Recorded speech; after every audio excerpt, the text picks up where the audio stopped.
Good morning, good afternoon, everyone, and welcome to the last and final day of the IAHR training course on modeling software for transient flows. My name is David Ferras from the University Polytechnic of Cartagena in Spain, and together with Moes Luati from IAHR from the Netherlands, we'll be chairing today's sessions. But before that, let me share once more the program just to get into context and to warm up for today. So after all this series of 1D modeling software, today we'll have a last talk from Slavko Velikov, who will explain Hammer software from Bentley Systems. Later on, we'll have a roundtable by Hanif Chowdhury, Brian Carney, Bruno Brunoni, and Jose Drasola and Anton Bergan. And also, all the previous speakers from the previous days have been invited also to join this roundtable.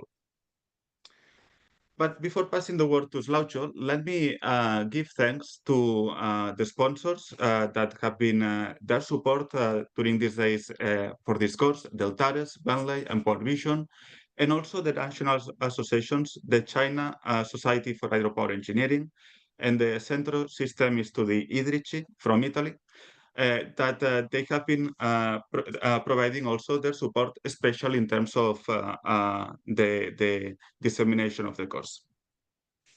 So I would like now to, let me stop sharing the screen, moment. I would like now to introduce Slavko Velikov, Dr. Velikov works as a global water industry director at Bentley Systems. And he has over 25 years experience in the water industry in all phases of water infrastructure projects. And today he will introduce Bentley Hammer software and showcase some applications for water transport and distribution. Slavko, the screen is yours. Thank you. Thank you very much, David. And colleagues, I'm sharing my screen. Just confirm whether you can see the screen. Yes, we can see it. Fantastic. So David, once again, thank you very much for your kind introduction. Colleagues, good morning, good afternoon, good evening. This is the final session from this IAHR training course on search analysis, risk modeling in water transport and distribution systems. Today, I'm going to show you a couple of slides regarding the Hammer basic things, also some case studies, and then shift to live demonstration of the software as well. At the end of the session, there will be some time to answer any questions you might have, and also how to get access basically to the software. If you are educator, researcher, working for university, the software is free of charge. We provide via website, easy to self-use and download the software. But if you are, commercial use of the software, so please contact me. We can get a little bit more discussion. So I'm going to introduce, first of all, the company I'm working for. I'm working almost 20 years for Bentley Systems. We are NASDAQ listed American company. We provide software solutions for designing, constructing, and operating any type of infrastructure, including water and wastewater infrastructure. We are around now 5,400 colleagues in more than 40 countries, and we just celebrated 40 years of operation as well. We are heavily investing in research and development as well, which is necessary in order to push the boundaries and solve the toughest problems that the water industry is facing nowadays. Obviously, everybody is speaking about artificial intelligence and how AI can shape the water industry in the future. And some of these technologies are already implemented in the software solutions of Bentley. Some of the pressing challenges that we are addressing also with Hammer, with the transient analysis, but also with the other analysis as well is, first of all, reduction of non-revenue water losses. In the water industry, still, this topic is a hot topic because instead of, creating a new sources of water, the best is if we can fix the plugs, if we can reduce the water losses, physical water losses, but also non-revenue apparent water losses in order to improve the bottom line of the water companies. And water hammer effect is one of the number one causes of joints shifting, for example, pipe burst leakages as well. And I'm going to talk today how we can identify those leaks and mitigate those risks as well. Second aspect I wanted to mention is regulatory compliance, obviously. So many companies are regulated by the government, by regulatory bodies, etc. And water hammer analysis as a design engineer is one of the key aspects of checking any type of transmission mains, distribution systems, irrigation systems under pressure, treated sewage effluent, for example, wastewater systems which are under pressure as well, which we are pumping the water, stormwater systems also when we have a lot of pumpings. So we need to check that in terms of security and in terms of ISO standards in order to see whether these systems, critical systems, are under properly protected and properly risk managed. Then, of course, many countries around the world, including developing countries, they still have a Millennium Objective goals in order to supply water sanitation and clean potable water, where design of pipelines, design of distribution systems, design on pumping stations, etc., also dams operations and reservoirs play an important role in supplying clean and safe water for drinking. Climate change is shaping also the discussions in the water industry. More and more we see extreme rainfall events and how extreme rainfall events can also flood critical infrastructure or even wipe some of the pumping stations, some of the reservoirs, which is critical for supply of water. Many of the companies and you as a water professionals focusing more and more on improving the operational efficiencies. For example, how we can optimize energy usage, how we can properly chlorinate the water networks for disinfections, etc. And transients are playing an important role. Also, many companies around the world which I'm working with are equipped now with sensors in order to detect transients and how we can detect those transient sensors with pressure transductors and pressure loggers in order to identify them and properly, let's say, improve efficiency of our network. And needless to say, every company in the world is talking about nowadays about digitalization, digital journey, and digital transformation, including digital twins. And today's talk is also addressing one major component of creating this type of digital twin through modeling. Model is a good representation, of course, of the physical system, and that's one of the stepping corner block, let's say, stepping stone for creating a full-fledged digital twin as well. Now, moving a little bit around the various industry segments we are covering and where water hammer plays an important role, In Bentley, we are focusing on treatment plants, so water treatment facilities, wastewater treatment facilities, desal plants. We have a large pumping stations, obviously, there, which are hammer prone, cavitation, and needs to be checked always on transients as well.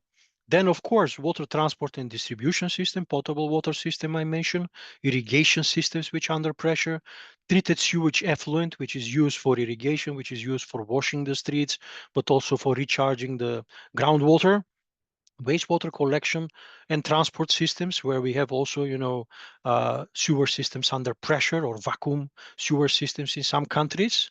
Stormwater, and needless to say, dumps. Dumps are fascinating objects. We have more than 80,000 dumps, which are large dumps, which are until the end of the life or even extended the end of the life. And we have normally dams for water supply and electricity production, so multi-purpose dams, where hammer plays also an important role in the penstock, in the turbines. And with the software tool I'm talking today, you can also model this type of systems as well. Now, zooming in a little bit on the products, and today I'm going to cover the OpenFlow's hammer product. So Bentley has a range of products, which is for the potable water system. We call it OpenFlow's water, so clean water, where hammer is part of that.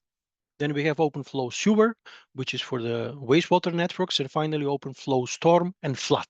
So today we are going to only showcase hammer and the basic principle, basic mathematical equations, some user case studies, and I'm going to demo the product as well to show you some of the capabilities, how we can utilize hammer in order to quickly check, for example, a risk of transients, and also how to mitigate those risks using certain protection devices as well. Now, I've mentioned this, why to use a hydraulic model. Hydraulic models are always a good mathematical digital representation of the real systems, of course. And in order to validate, calibrate the hydraulic model, we need some measuring data as well. But nowadays, majority of the water companies, engineering consultants, we use GIS, asset registry. We have some good information regarding the pipes, the valves, the elevations are playing a very important role in transient analysis, in transient flows. So this type of data is in a good shape. Where we need a little bit of more data is mechanisms to collect data, for example, on flows, on pressures. Sometimes I mention also transient pressures, very difficult to measure, but there are a lot of hardware manufacturers now, IoT devices that can be installed and also cost effectively, basically in the water transmission mains, in the pipelines, and measure those transient effects such that the model can be calibrated and become much better in order to do planning studies, so master planning studies, in order to do detailed designs, so completely, hydraulic, electrical, mechanical, structural design, geotechnical design, etc. And finally, when these models are ready, we would like to move them to operation and maintenance, such that we use them in real time as well to model, to predict demands, to predict certain scenarios, if else scenarios. If I close the pump, if there is electricity failure, what will be the effect on the network, where potentially I have a risk of failures, for example, because of high pressures, which are higher than the strength of the pipes, or a low pressure with a vacuum and cavitation forming, and also vapor pocket formation as well. So some examples from the practice college. I've seen a lot of examples where hammer can cause this type of things. So pipe breakages, obviously. So on the left-hand side, you see pipe strength. The pressure in the pipe is bigger than the pipe strength of the pipe. So for example, ductile nylon pipe can handle maybe up to 15 bars. Plastic pipe can handle maybe 12, 13 bars. Steel pipe can handle 20, 22 bars for a large transmission mains, but sometimes because of the large hammer effects, which we never thought about it or never computed basically in order to protect them, pipe bursts can happen. On the right-hand side, you see the effect of cavitation and vapor pockets formation. So you can see the thickness of the pipe is basically eaten. So this vapor formation, I will later on explain mathematically as well how we can model it. It's diminishing the strength of the pipe, the thickness of the pipe. It's imposing also easy corrosion and also ingress of contaminants in the water distribution systems. So we need to check on these effects. Very known effect. I took this picture. I was on a holiday in Greece during the summer, obviously, so all of the air conditionings are on, etc. And suddenly, because of electricity failure in the middle of the night, you can see sudden electricity failure. The pumps are again starting up. in one go. And due to this large hammer effect, which was formed, a lot of pipe bursts immediately emerge on the streets as well.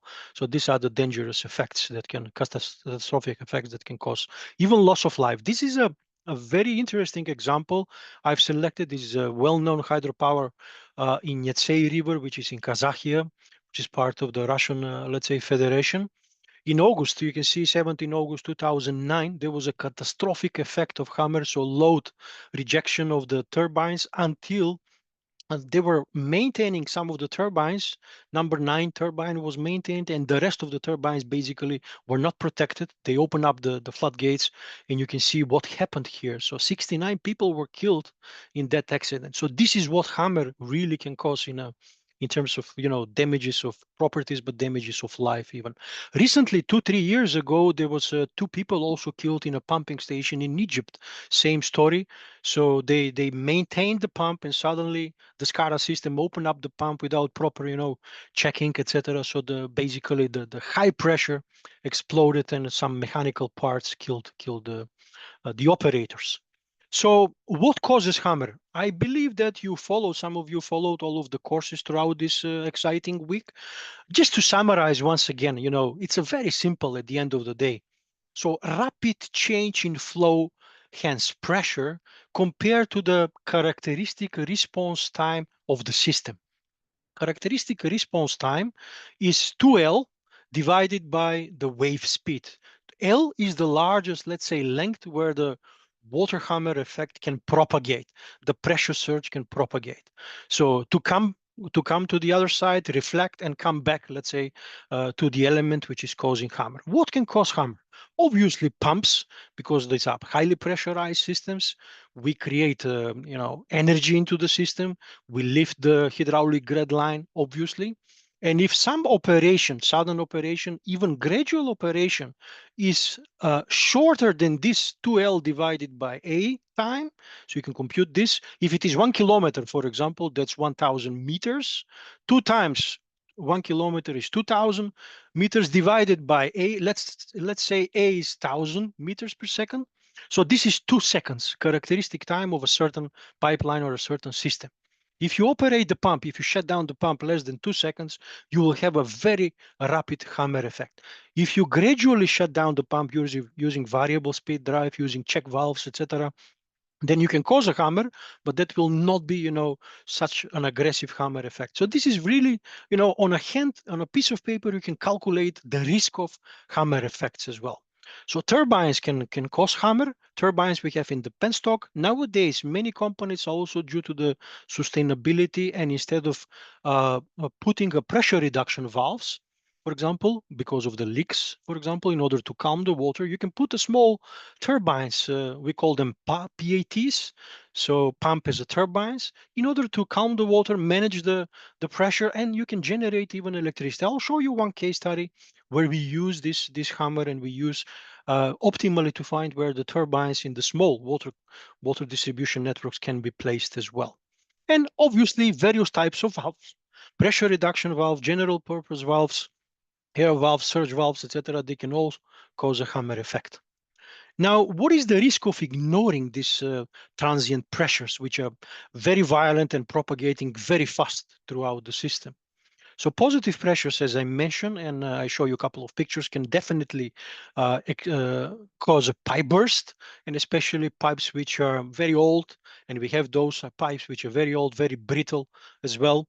So they can easily burst. Then the joints of the pipe, for example, welded joints or even rubber joints, can shift due to this sudden pressure deviations. And negative pressures can also cause, as I mentioned, vapor pockets. Vapor pockets is basically steam formation inside the pipe. The water is separating, and if there is no air to suck into the pipeline, for example, a steam can form. And then when the positive wave comes in, it pushes that steam, and it's basically a type of a bomb exploding into the pipeline. And injuries and death can occur if stuff is present there. This is another example of a long pipe, for example, PVC pipe, which was not checked properly, on a negative pressures because of the drop of the hydraulic grade line. Instead of, putting properly air valves, wash valves, etc., in order to find the optimal locations. And normally, experienced engineers can see the longitudinal section and can normally guess basically where we should put these air valves, but with a mathematical model, sometimes you can simulate that and find even places which you never thought of that can happen. In a pipeline is easy, but in a looped system, in a complex branch and loop system, that's where you need really a hydraulic modeling software in order to check complex networks on these transient effects. This is the well-known Zhukovsky-Aliyev formula. So it's good as an engineers, we can always check on a piece of paper basically by understanding simply. This is overestimating the Hammer effect because it's a very simplified Navier-Stokes, let's say, solution, which is saying that delta H, the high or a low pressure change, will be equal to A divided by the gravitational acceleration and times delta V, the change of flow, which is resulting in change of velocity, obviously.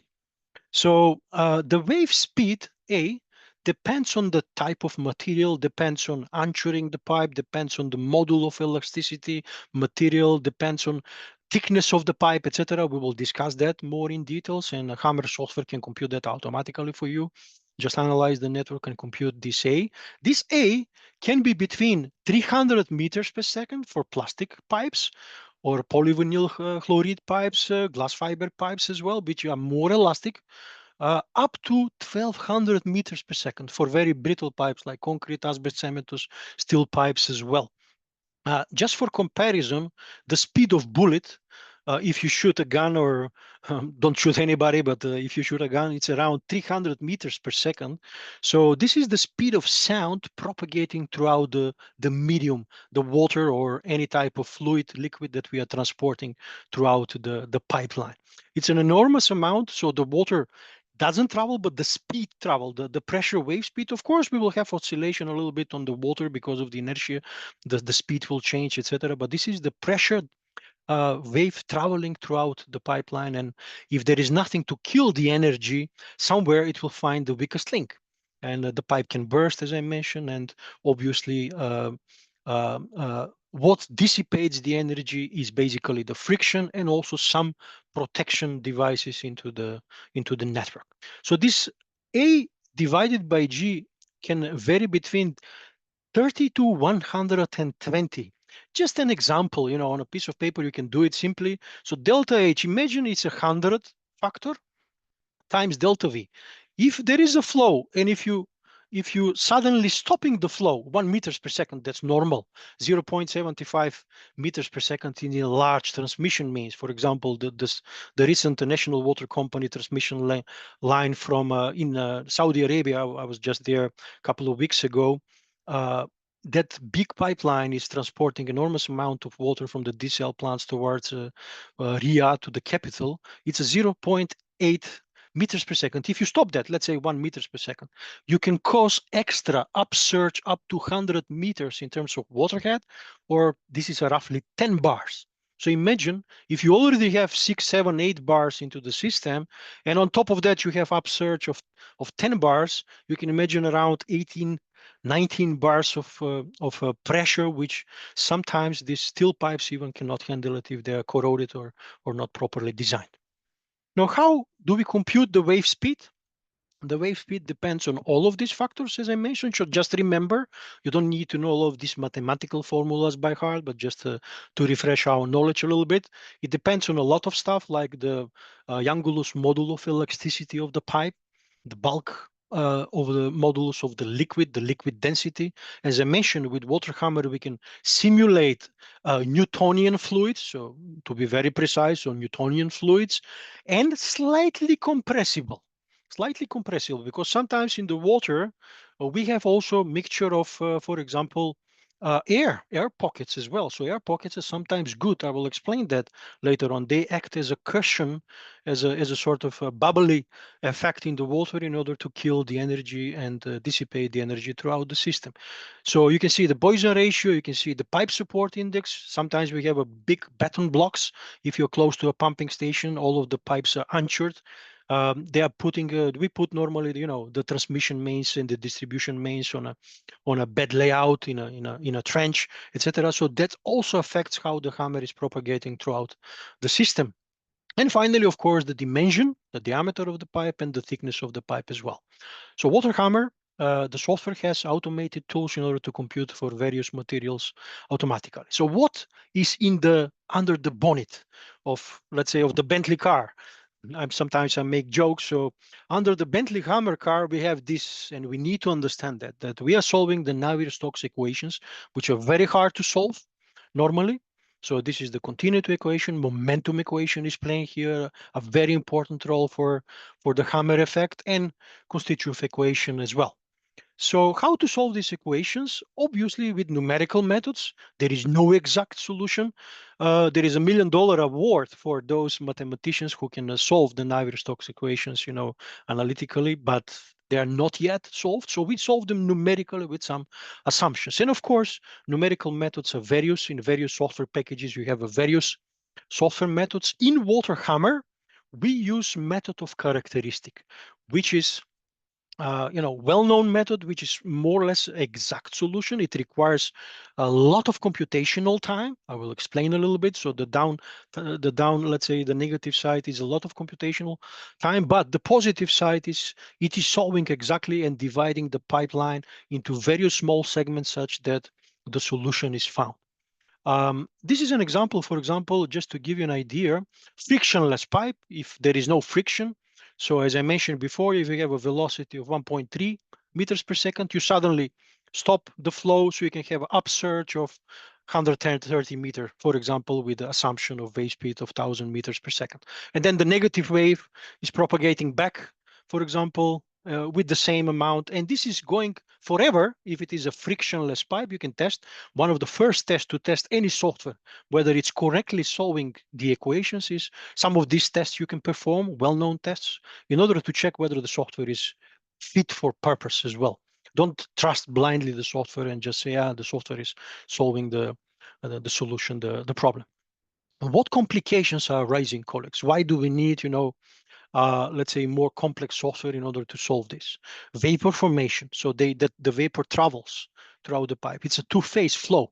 So hammer is also solving a two-phase flow. Thermodynamic equation is also solved together when you have a hydropneumatic tanks, etc. So column separation and column collapse. Air pockets in the pipeline. So how big are those air pockets? Where they travel, for example, how they dissolve, how they escape through the air valves or other valves, etc., into the system. So network of pipes. It's easy to solve one pipeline, transmission pipeline, 40 kilometers. This is the pump. This is the groundwater well. This is the pump we pump to the tank or to the reservoir. It's easy to solve. You can even solve it by hand or in an Excel file. But when you have a lot of pipes, when you have different diameters, different looping systems, different elements, that's really hard to solve. Then we have a moving and standing wave fronts. Sometimes we have superposition. Depends on the resonance and the own frequency of the system. Like, for example, in the bridge engineering is well known, the own frequency of the bridge, basically. If you march through the bridge with a military with the same frequency, you can even collapse the bridge. Same story is with the pipelines as well. So moving and standing waves can form into the pipelines, into transmission mains as well, such that they can collapse the pipe and superimpose themselves. So pressure wave reflections I discussed as well. Influence on the boundary conditions.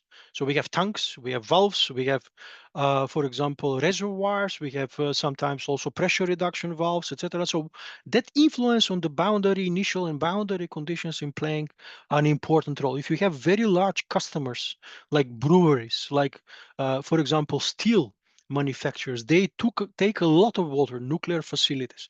They take a lot of water from the system, from the water system or dedicated, let's say, transmission pipelines. And that's an important boundary which can cause also hammer effects as well.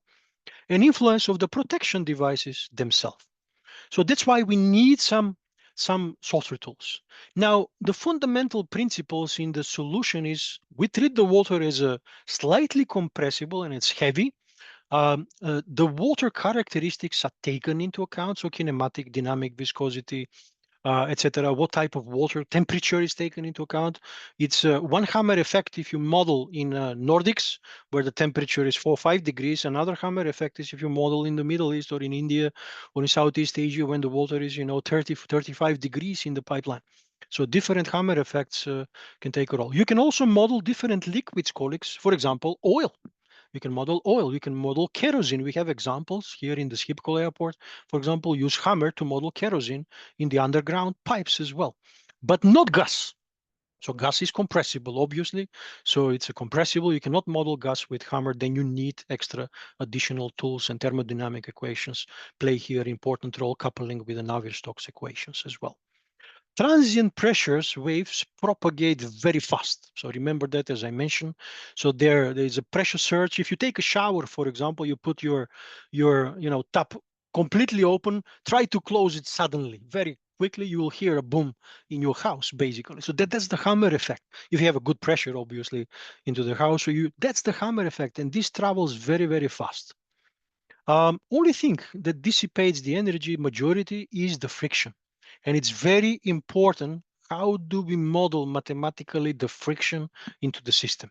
So whether this is a steady friction assumption, unsteady, whether it's a Witkowski, etc., whether it's an iterative, non-steady, that you compute the friction coefficient and the friction losses in every single milliseconds and iteration. So depends, various softwares have various capabilities. So double check that. Friction is the most important factor which can overestimate and underestimate the results.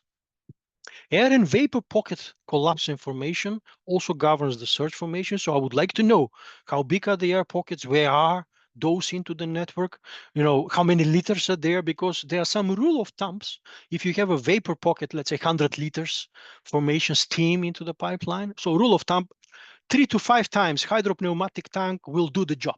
That's basically, experienced engineers will tell you, oh, I need a hydropneumatic tank, linked to the pumping station here, a simple gas vessel, preset with 2 bars, 3 bars, which is 300 liters. That's good enough. Or I need it 3 cubic meters. So it really depends. You have to find out what are these air and vapor pockets which are formed there, how big they are, and how fast they travel also throughout the system. And local causes, of course, can have a global effects, like the house theory. So like the butterflies effect, as you know. So if the butterfly flips in China, so the weather will change, for example, in the Netherlands, and vice versa. Same story with the hammer effect, because these are very fast propagating pressure surges. So small changes can have a large effect into the complete network. Always check on that. The worst case scenario that might happen in any type of pipeline or a distribution system is this vapor pocket collapse when I mentioned. So if the pressure into the system, the hydraulic grade line, drops below the vacuum pressure.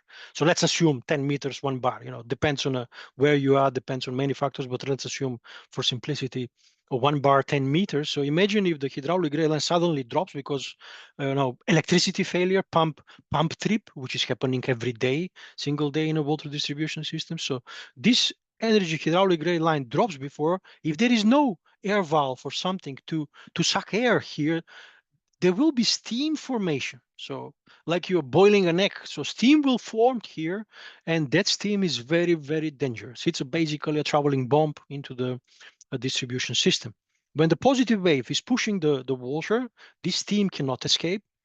And of course, there will be some steam collapse or explosion that can damage immediately the pipeline as well. So I already discussed this a little bit. Immediately for any systems, just by looking at the systems, looking at what causes hammer, look at the pump station, look at the largest length, find out what is the 2L, find out based on the material, what is the A representative. Take the worst case scenario. If you have a mixture of pipes, steel pipe, ductile iron pipes, PVC pipes, etc., various diameters. Take the worst case scenario of A. And by hand, you can compute this, obviously, the characteristic response time. And if you are operating certain element into the system, pumping station, valve, turbine, anything into the system, control by SCADA, for example, if you're operating very fast, so you can cause a very rapid hammer effect. And you require elastic theory, for example, solved by method of characteristic to do the exact solution to find it. If it is a little bit in the boundary and slightly bigger than this 2L divided by A, it's a gradually fast moving, but gradually moving flow. It's a transient, but not so dangerous, I would say. It's solvable by rigid column theory. It's a simplification. This is wave plan method, we call it. Some of the software only uses this theory, so inform yourself. So in this case, the gradual solution will do. And because it's solving only on the nodes without dividing the segments of the pipes in various small segments, etc., and computing on various places. And if it is much larger, so for example, if you're operating in 10 seconds and the characteristic time is 2 seconds, 1.5 seconds, you are safe, I would say. So rigid column theory can be used, and even water jams in this case, like dynamic extended period simulation with 1 minute time interval or 15 seconds time interval. You can do dynamic simulation, EPS simulation, and check that easily. So where we need hammer is in these two cases, I would say, the cases which is a very rapid and gradually forming hammer effect. And Bentley Hammer uses the elastic theory by default. So what kind of surge protection devices you can model with Hammer? So you can model various hydropneumatic tank, gas vessels, so from various manufacturers which are open to the atmosphere, which have a bladder, without bladder. Bladder is basically a rubber band inside, which also kills the energy as well. So there are various designs which are very effective nowadays. Various suppliers of this exist around the globe. So inform yourself. And with a hydropneumatic tank, normally mounted at the pumping stations as well, or the large pipelines where we have big elevation changes, etc. So you can have this hydropneumatic tank, which are protecting, basically. These are the most expensive, but most effective, basically, surge protection devices. Surge tanks, for example, for the dams, for the penstocks. We see also surge tank in water distribution systems. I've seen surge tanks also in water distribution system, just a vertical shaft pipe, which is open to the atmosphere. If the terrain allows that, why not? Just protect it, put a fence around it, put a surge, basically a pipe diameter of 1 meter, 2 meters, etc. And that surge tank can protect also very effectively, very cheap solution, especially for developing countries.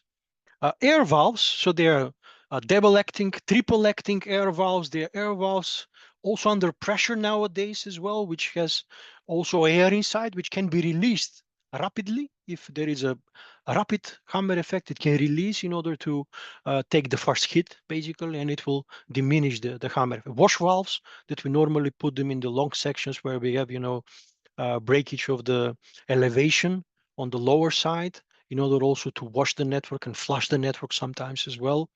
So surge anticipator, like surge relay valves, these are with springs, with some also computer controlled systems through SCADA. They are user-defined, various user-defined global purpose valves, as we call them. So globe throttle valves, etc., which are throttling the flow and not allowing, sudden changes. Rupture disk, this is like a flying disk with a spring, which can also be very effective in some pipelines as well. You can check, and there is some rule of thumbs which surge protection devices work well in which conditions. Depends on the terrain, depends on the hammer effect, depends on the if you have a vapor formation, which is the most dangerous thing, if you have air pockets traveling throughout the network. So really depends how do you want to protect the system. And the Bentley Hammer tool has inside a user guide and a table with a sort of a best practices how to protect the network using various surge devices. Now, as I mentioned, so use this method of characteristics. You can model the complete system, even looped system with various. We have modeled, for example, up to 1 million pipes with Hammer as well. So the computational times are expensive, heavy, but nowadays you can model it in the cloud. So just put it in the cloud, the processor will scale up automatically. On your computer, you can model up to 200,000 pipes networks easily. On my laptop, I've been doing that as well.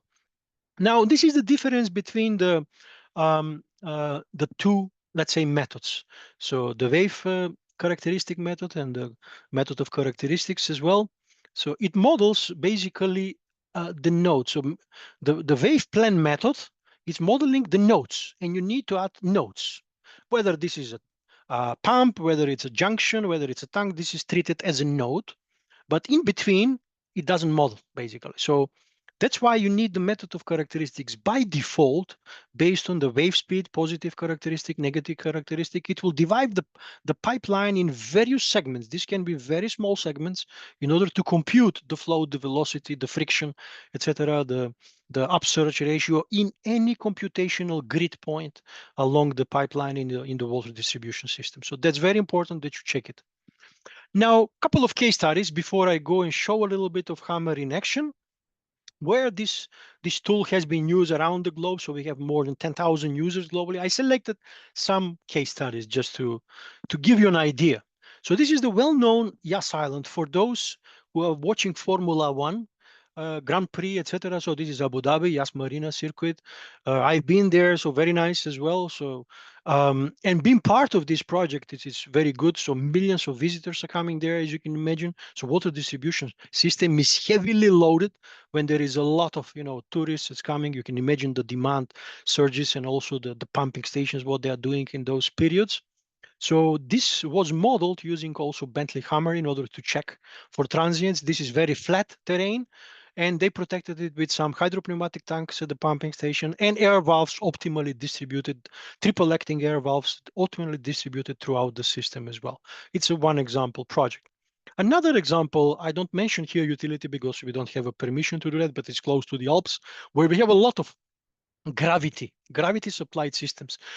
We have a lot of capabilities to produce also energy, but also calm the water. Instead of putting pressure reduction valves throughout the system, we put PUTs. PUTs are called pumps as a turbines, and the optimal locations can be derived also with Hammer or with water jams, or both with Hammer and water jams. And Hammer can compute basically the effects of load rejection, load variation on the PUTs. You can see here, so 9 turbines, small turbines were placed, and there is some installation costs. You can see some energy production, how many megawatts per year is producing, and the return on investment calculation showed 1 year return on investment just by placing 9 this type of small turbines into the transmission mains. You can generate electricity, be sustainable, of course. So this is not generating huge amount of electricity, but is good enough for some uses of the water company. And it's also contributing towards the sustainable development goals, path to zero CO2 neutral, etc. So it's a good image as well for the companies. This is another example, very advanced water utility, public utility in Singapore. They've also placed in 6,000 kilometers of pipeline, they've placed over 450 high frequency pressure sensors. Imagine the amount of sensors, and this is enormous amount of data. We have developed some AI techniques there that you can automatically analyze. So sensory data, which is from pressure loggers, flow meters, acoustic loggers as well, because some effects can be captured by acoustic loggers as well. And the system is analyzing this data automatically using, neural networks, deep learning, etc., to find anomalies, to detect events, including hammer events as well. So can detect leakages, can detect spikes in data, anomalies, etc., and can detect potential hammer surges as well. So it gives event detail. It gives also a quality label of the data and the confidence interval, how confident we are that this is that amount, that event basically, which is happening. And it can work also with missing data as well. So sometimes you have very high frequency data. You can see some data is missing. Now, this project summary is they are very good in terms of non-revenue water, one of the leading utilities. They only have 4 breakages per 100 kilometers of pipes. I wish every utility is like this, but even they're pushing the boundaries further in order to remove any type of transients, any type of potential damages that can cause leakages into the system. So by backtesting and validating effectiveness of this type of solutions, you can see that the hit rate for the positives, we don't want false positives and false negatives, but we want positives, of course. What has been detected should be also repaired or demonstrated. So this accuracy is around more than 80%, which is quite high for capturing this type of very violent effects which are happening into the system. This is another, let's say, a case study where mainland water basically designed from scratch a new water distribution system. This was a small community in Paragnane city, which was not supplied with water. They just had the groundwater wells and cisterns, etc. And the government put a very high demand on the water company there to design from scratch and place basically a water distribution system. And very tough, very rough terrain, obviously. So this is where Hammer plays an important role. The system was automatically sized, designed by water jams, so automated sizing based on constraints, and then you have to check it on Hammer effects. Various scenarios, how to check the system and how to protect it properly, basically, on this. And you can see here that some of the quotations and risk scenarios they run, etc. And this was delivered within 9 months. So the government gave them 12 months to deliver the complete water distribution system. It was delivered ahead of time. Now, I want to show you live Hammer before we take some questions and answers. And let me then switch a little bit the screens. David, can you confirm just for me whether you can see the software? Yes, we can see the software, All no right, problem. thank you. So this is the user interface of Hammer, colleagues. Most of the software tools in Bentley has similar user interface, very easy to use, modern ribbon as we call them. On the top, you have various, let's say, buttons and functionalities which are organized in a logical sense. So in the home button, you have, tools to compute, tools to analyze various scenarios. In one model, you can analyze infinite number of scenarios and compare them. That's very powerful. You have the computational options, various physical alternatives. So I want to place surge protection device. I want to place air valve. So what physically you change on the network, initial boundary conditions. And there is a possibility to also build the model, because when you start from scratch. There is a lot of CAD data, GS data, Excel files. So you can build a model very quickly using a tool we call the model builder, which is built in Hammer as well.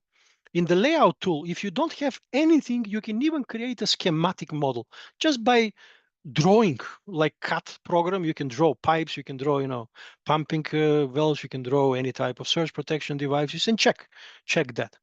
In the analysis tool, you have all of the analysis options. We have the wave speed calculator as well, which is automatically computing the wave speed, analyzing the complete network, not just the pipeline, the complete water distribution system, and checking length, checking diameter, checking, as I mentioned, in order to compute the Korteweg equation, the wave speed correctly. You have profiles, you have graphs, long sections. And what is interesting, we have a capability to connect to live data. Even with Bentley Hammer, you can connect with a SCADA Connect module. We call it SCADA Connect modules. You can connect with live data if you have pressure transductors, flow meters, in order to validate your model, but also in order to bring the data to analyze it further as an initial and boundary conditions as well. In the components tool, there is a possibility to define, obviously, the pumping definition curves, which are very important. There is a controls as well editor. So for example, how do you control your pump? How do you control your pressure reducing valve? How do you control your tank, etc.? So you can do various control sets and model those control sets and impact on the Hammer effect. If I close the pump, what will happen? I'll show you. There is also a possibility to put DMAs automatically, so district metered areas, pressure zones, as well, analyzing the boundary condition. It will determine what are the zones in the DMAs into the system. There is an engineering library which comes up with a preset, let's say, libraries, and you can extend them based on the region you are, based on which suppliers you use, pipe suppliers, pump manufacturers, etc. The library comes with a well-known, and in the liquid library, you can see here, we can model even, wastewater, we can model oil. We have some examples of, oil companies which are using Hammer. You can model any type of liquid which is slightly compressible. That's basically the material libraries here. So for any type of material, if you select PVC, for example, here you have all of the characteristics and properties which are very important for Hammer. Young's model of elasticity. What is the roughness? What is the, for example, the Poisson ratio as well? The non-elastic, ratio, if you straight relationships as well. So all of this is built in the software and can serve as a good for extending the software. Now, let me show you very quickly before I jump to the Hammer calculations, how you can build simply a very quick model. You can build a very quick model by invoking the model builder and click on the new button. And here you can bring any type of data. Normally, we have something. Can be a cut files from AutoCAD, from MicroStation, from BricsCAD. Can be a database. Can be S3 shape files from QGIS, from ArcGIS, from any type of open source software. Can be Excel files. Can be even databases, SQL databases, Oracle databases, etc. So this is a simple example. I just import a couple of shape files here. So there is a model builder tool which also have a possibility to automatically check for duplicate pipes, connectivity. If the pipes are not connected, it will connect them with tolerance, etc. So remove double objects because sometimes our GS data or CAD data is not clean 100%. So the software has some intelligence inside to map that automatically for you. Even snapshots can be used such that today I'm importing the data from the GS, is 28th of October, and I want to revert back to that. You can even have a different time snapshots. When do you imported the data and when do you? So just to show you very quickly, I'm not going, through detailed tutorial, but just to show you some of the key capabilities. You can have a Hammer model in a no time, basically just by bringing the data, and all of the elements are properly mapped from GIS, etc. So if I put here diameter, for example, just to show you tree ranges, etc. Color and a size, I'll put to evoke them. So this is basically, I built a very quick, it's not yet fully functional Hammer model, but 90% of the job is done. Manipulating data, importing elevation, junctions, pump curves, etc. So you can do that here automatically, basically using the model builder, just to show you. So let me then go back. This was an interesting project we recently finalized. That's why I was keeping it open here, just to show you. This is a small village in France. And the problem was here, water quality. There is a river here. There is a groundwater wells. As you can see, the groundwater well with the chlorination station, three pumps working in parallel. Two pumps, the workhorses. One is a backup pump, a small village. And they had a lot of problems with the pressure, especially this is expanding towards the north. It's a very nice village here, people coming, for vacation, etc. And this is expanding. This is rapidly expanding, but it's a very hilly terrain, hard terrain, and it's causing pressure deficiency and water quality problems. So one of the consultants uses Hammer to solve the water problem. By the way, Hammer can compute also water quality. So in the computational options, the two engines are included in Hammer, in Bentley Hammer. It's included the water gems engine inside, so you can compute any type of steady state or dynamic EPS, extended period simulation. You can see here, this is a little bit in French, but there is a trace analysis, there is a chlorination analysis, H analysis, etc. So you have the engine of water gems as well.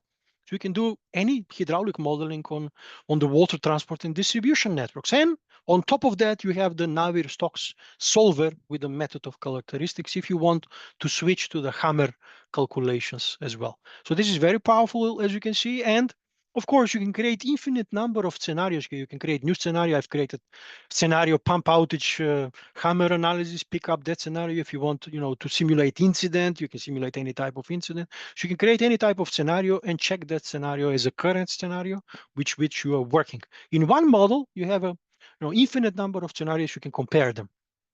So what was the issue here? Let me go to the computational option just to show you the Hammer computational options and explain a little bit. The issue was because of electricity failure and the pump trips which are happening, they have a lot of water quality problems which are caused by the transient effects. And this is the computational engine in Hammer. There are a lot of variables, parameters that you can control. So it gives you flexibility, of course. If you don't know which parameter means what, you can click on the help button and look at that. So for example, transient friction method. You remember during the PowerPoint slides, I was talking about friction methods. These are key for correctly estimating the Hammer effect. If you simulate steady state, you will be overestimating. So you will be overestimating, over designing your system. If you can do quasi steady, something in between, but I will do unsteady. Unsteady means there will be a computational burden on the engine. So computational time here is in milliseconds. I'll show you. And then every iteration, it's computing the frictional losses, basically, as well, correctly estimating it with an internal loop. And you have a lot of computational, let's say, enablement here, like generated extended log. So it will generate a huge log for you that you can analyze even with a large language models later on, etc. Show pocket forming and closing. Yes, I want that. So air pocket, vapor pocket. So create detailed reports for these pockets, where they travel, how big they are in liters, etc. What are the risky areas? So what is the, for example, the pressure, etc. Report point histories you can choose, because if you have hundreds of thousands of pipes, those files can go in gigabytes and terabytes easily. I choose to report all points. You can also report periodically or every milliseconds at all times. So periodically, I choose to report every 10 time steps here. Run duration time, I run it for 90 seconds. You can run it for 3, 4, 5 minutes. I will explain why I run it for 90 seconds, because of the stabilization time into the system. And generate animation data as well. So animation data is very nice. You can generate animation data here, as you can see. So it will generate the Hammer effect, how it's propagated throughout the system. You can generate MPG files to show it to the decision makers, etc. They don't need to have the Hammer software. Calculate transient forces, very important for mechanical and structural design of the pumping stations. And any anchoring points, if you have a bands, if you have a large transmission pipelines, what is the force generated by the Hammer effect and by the bulk of water? So these are very huge forces. You will be surprised. And those forces needs to be superimposed on the vibration forces, on the strength, on the weight of the, for example, of the pumping stations, in order to properly design the foundation for the pumping station.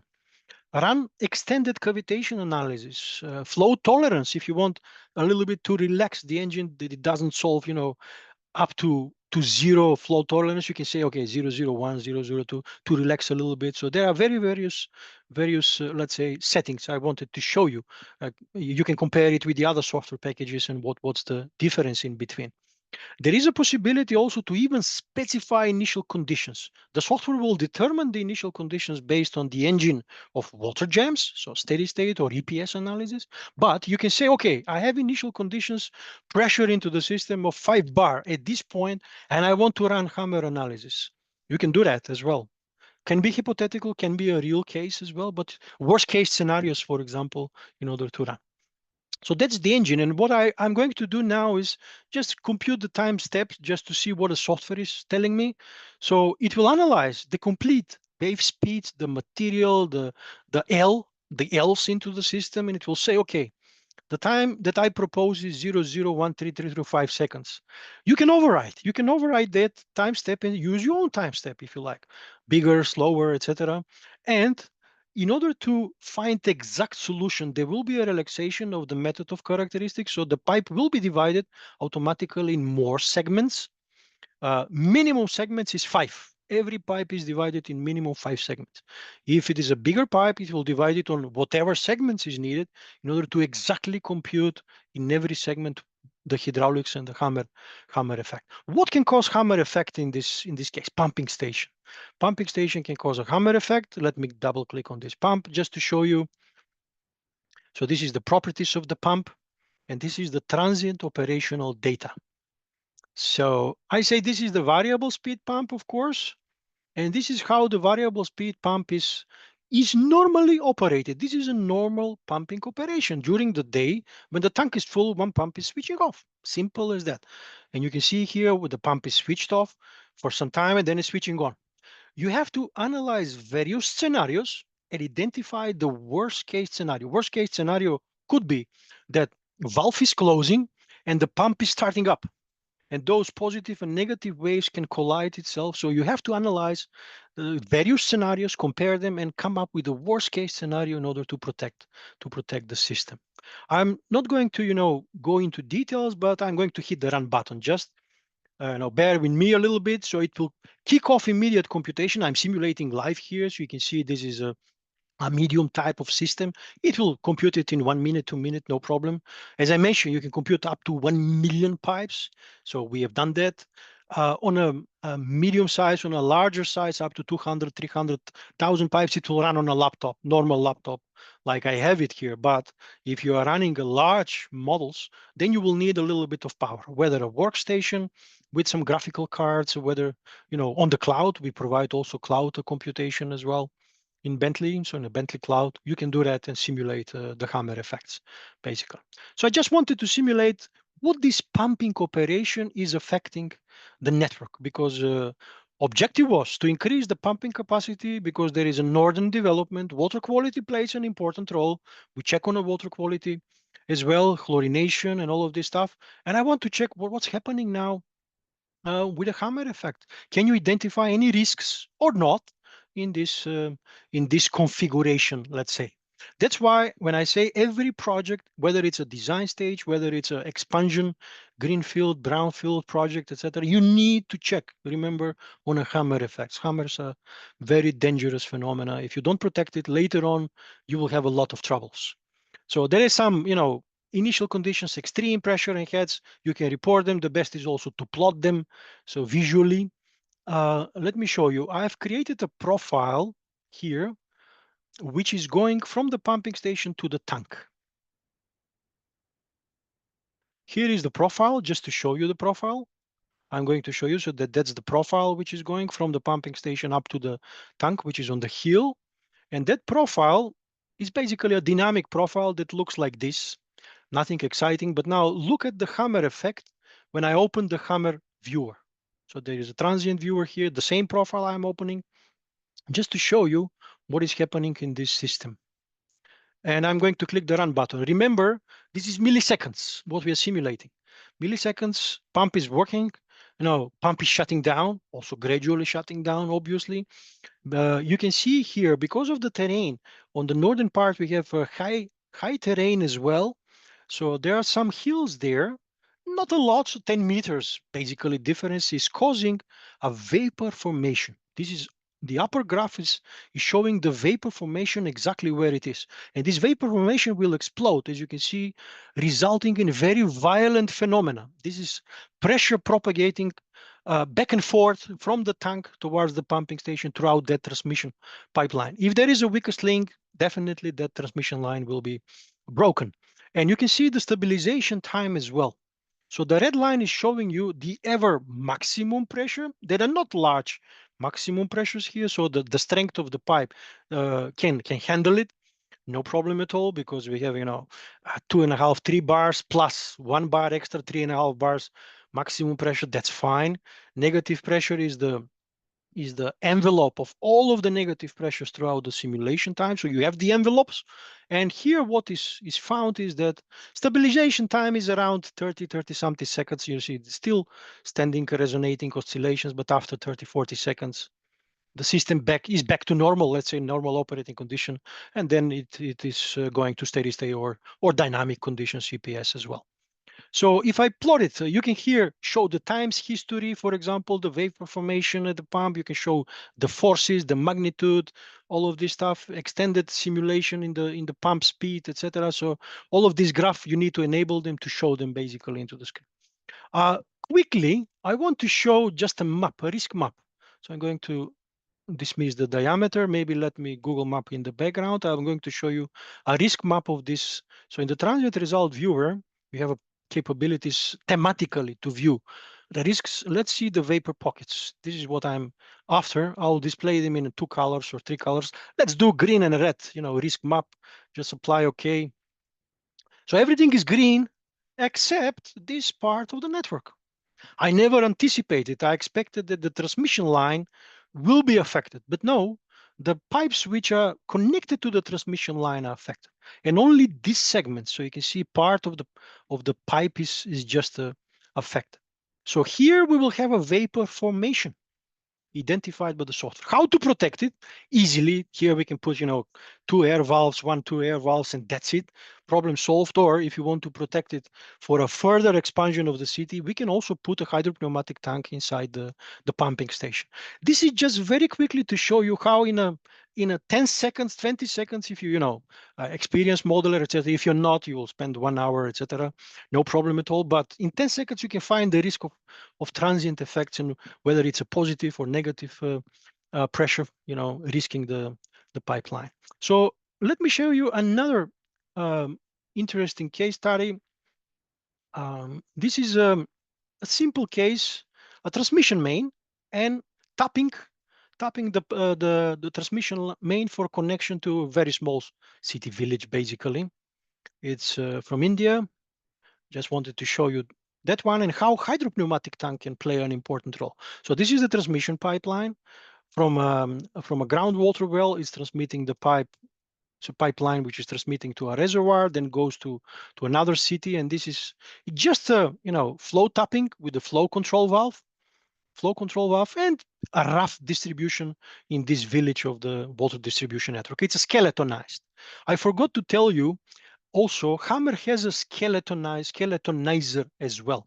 Skeletonizer means if you have, for example, a large network, if you model Madrid, 500,000 pipes, 1 million pipes, you can automatically skeletonize it with the tools. There is a skeletonizer tool here.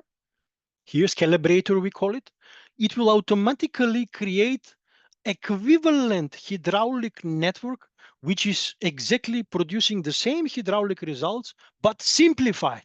So this is what we did here. I don't want to show you all of the pipes because they are irrelevant, the small teeny mini connections to the house service lines, etc. Just the skeleton of the network.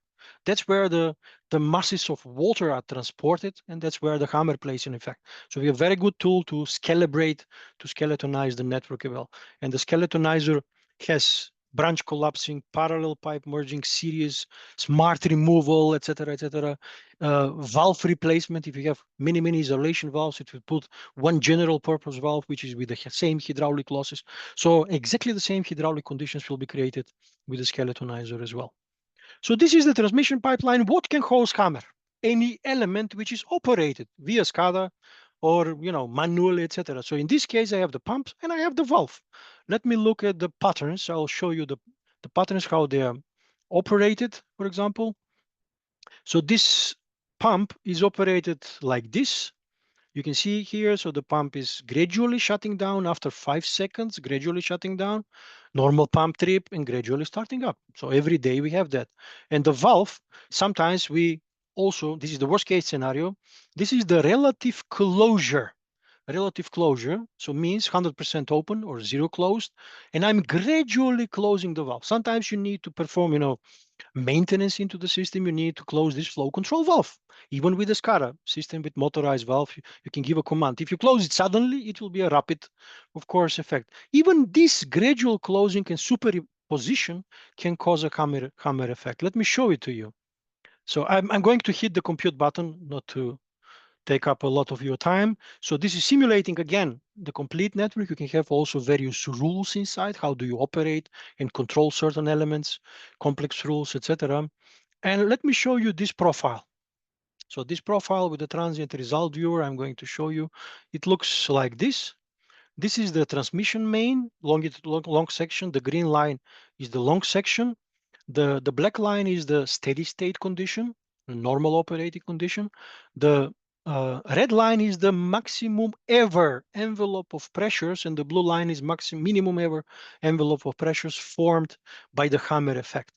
And I'm now running the hammer effect basically in the long section. I'll show you later on a map throughout the network as well. So we have formation of significant amount of vapors, and I didn't expect this. Look at this vapor between 750 and 1,000 meters distance from the pumping station. So there is a vapor formation on this, and it's a very low elevation. So that's the superimposition of this hammer effect that I was talking about. During the hammer bounce back here and there is a negative pressure formation at the junction 3, between junction 3 and junction 4, which you can never find by hand calculations, etc. There is a large. I expect it here because there is a the long section is we are lifting the water after pumping station, of course, because of terrain. I expected here, but I didn't expect here. So the hammer can detect that. And you can see here the stabilization time is a little bit bigger because it's a larger pipeline and also more complex. Stabilization time is around, more than 1.5 minutes, etc. So also good to know.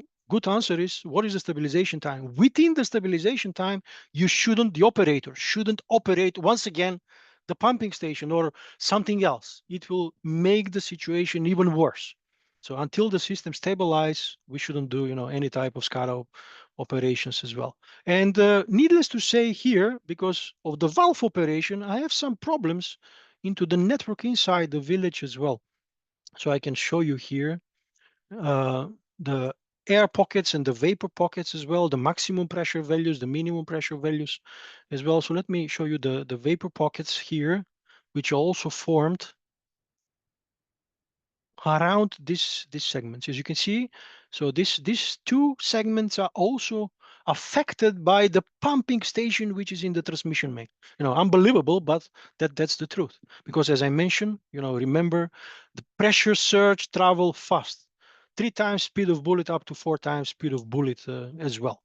So that is an effect which can cause a pipe burst here, basically, due to the pumping operation, 10 kilometers down there. So how to protect it? That's the question. How to protect it? There is a lot of objects on the left-hand side here. We have a lot of objects like air valves, hydropneumatic tanks, surge valves, rupture discs, what I discussed, surge tanks, etc. In this case, we use hydropneumatic tank mounted in the pumping station. So let me find that scenario. I did it as a separate model. You can do it in scenario here. I did it intentionally just to send it to the client, basically. And this is the protection. So hydropneumatic tank, if you remember, the vapor pocket was around 70, 80, 200 basically liters, which was formed here. Let's look at the hydropneumatic tanks. Now, hydraulic and mechanical engineers needs to dimension this hydropneumatic tank. What should be the optimal volume of the tank in order to protect basically the water hammer into the system? So what should be the volume of the tank? Of course, hammer can propose some iteratively, with some iterations can propose, but you can also run a couple of times and guess a little bit the volume, to be with a factor of safety. A rule of thumb, if I have 1,000 liters, 1,000 liters was around 700 to 1,000 liters was the vapor pocket. So rule of thumb, 3 to 5 times. 3 times 1,000 is a 3,000 liter tank, so 3 cubic meters. You can start with 5, let's say a little bit of safety factor. Now, is the tank sealed? Is it vented? Is it dipping tube, etc.? So all of the various designs. What is the diameter of the orifice? What is the ratio of losses, inflow and outflow? What is the gas law exponent? Because it has a bladder and it's a prefixed with compressor. So you pump air or you pump hydrogen, even better, inside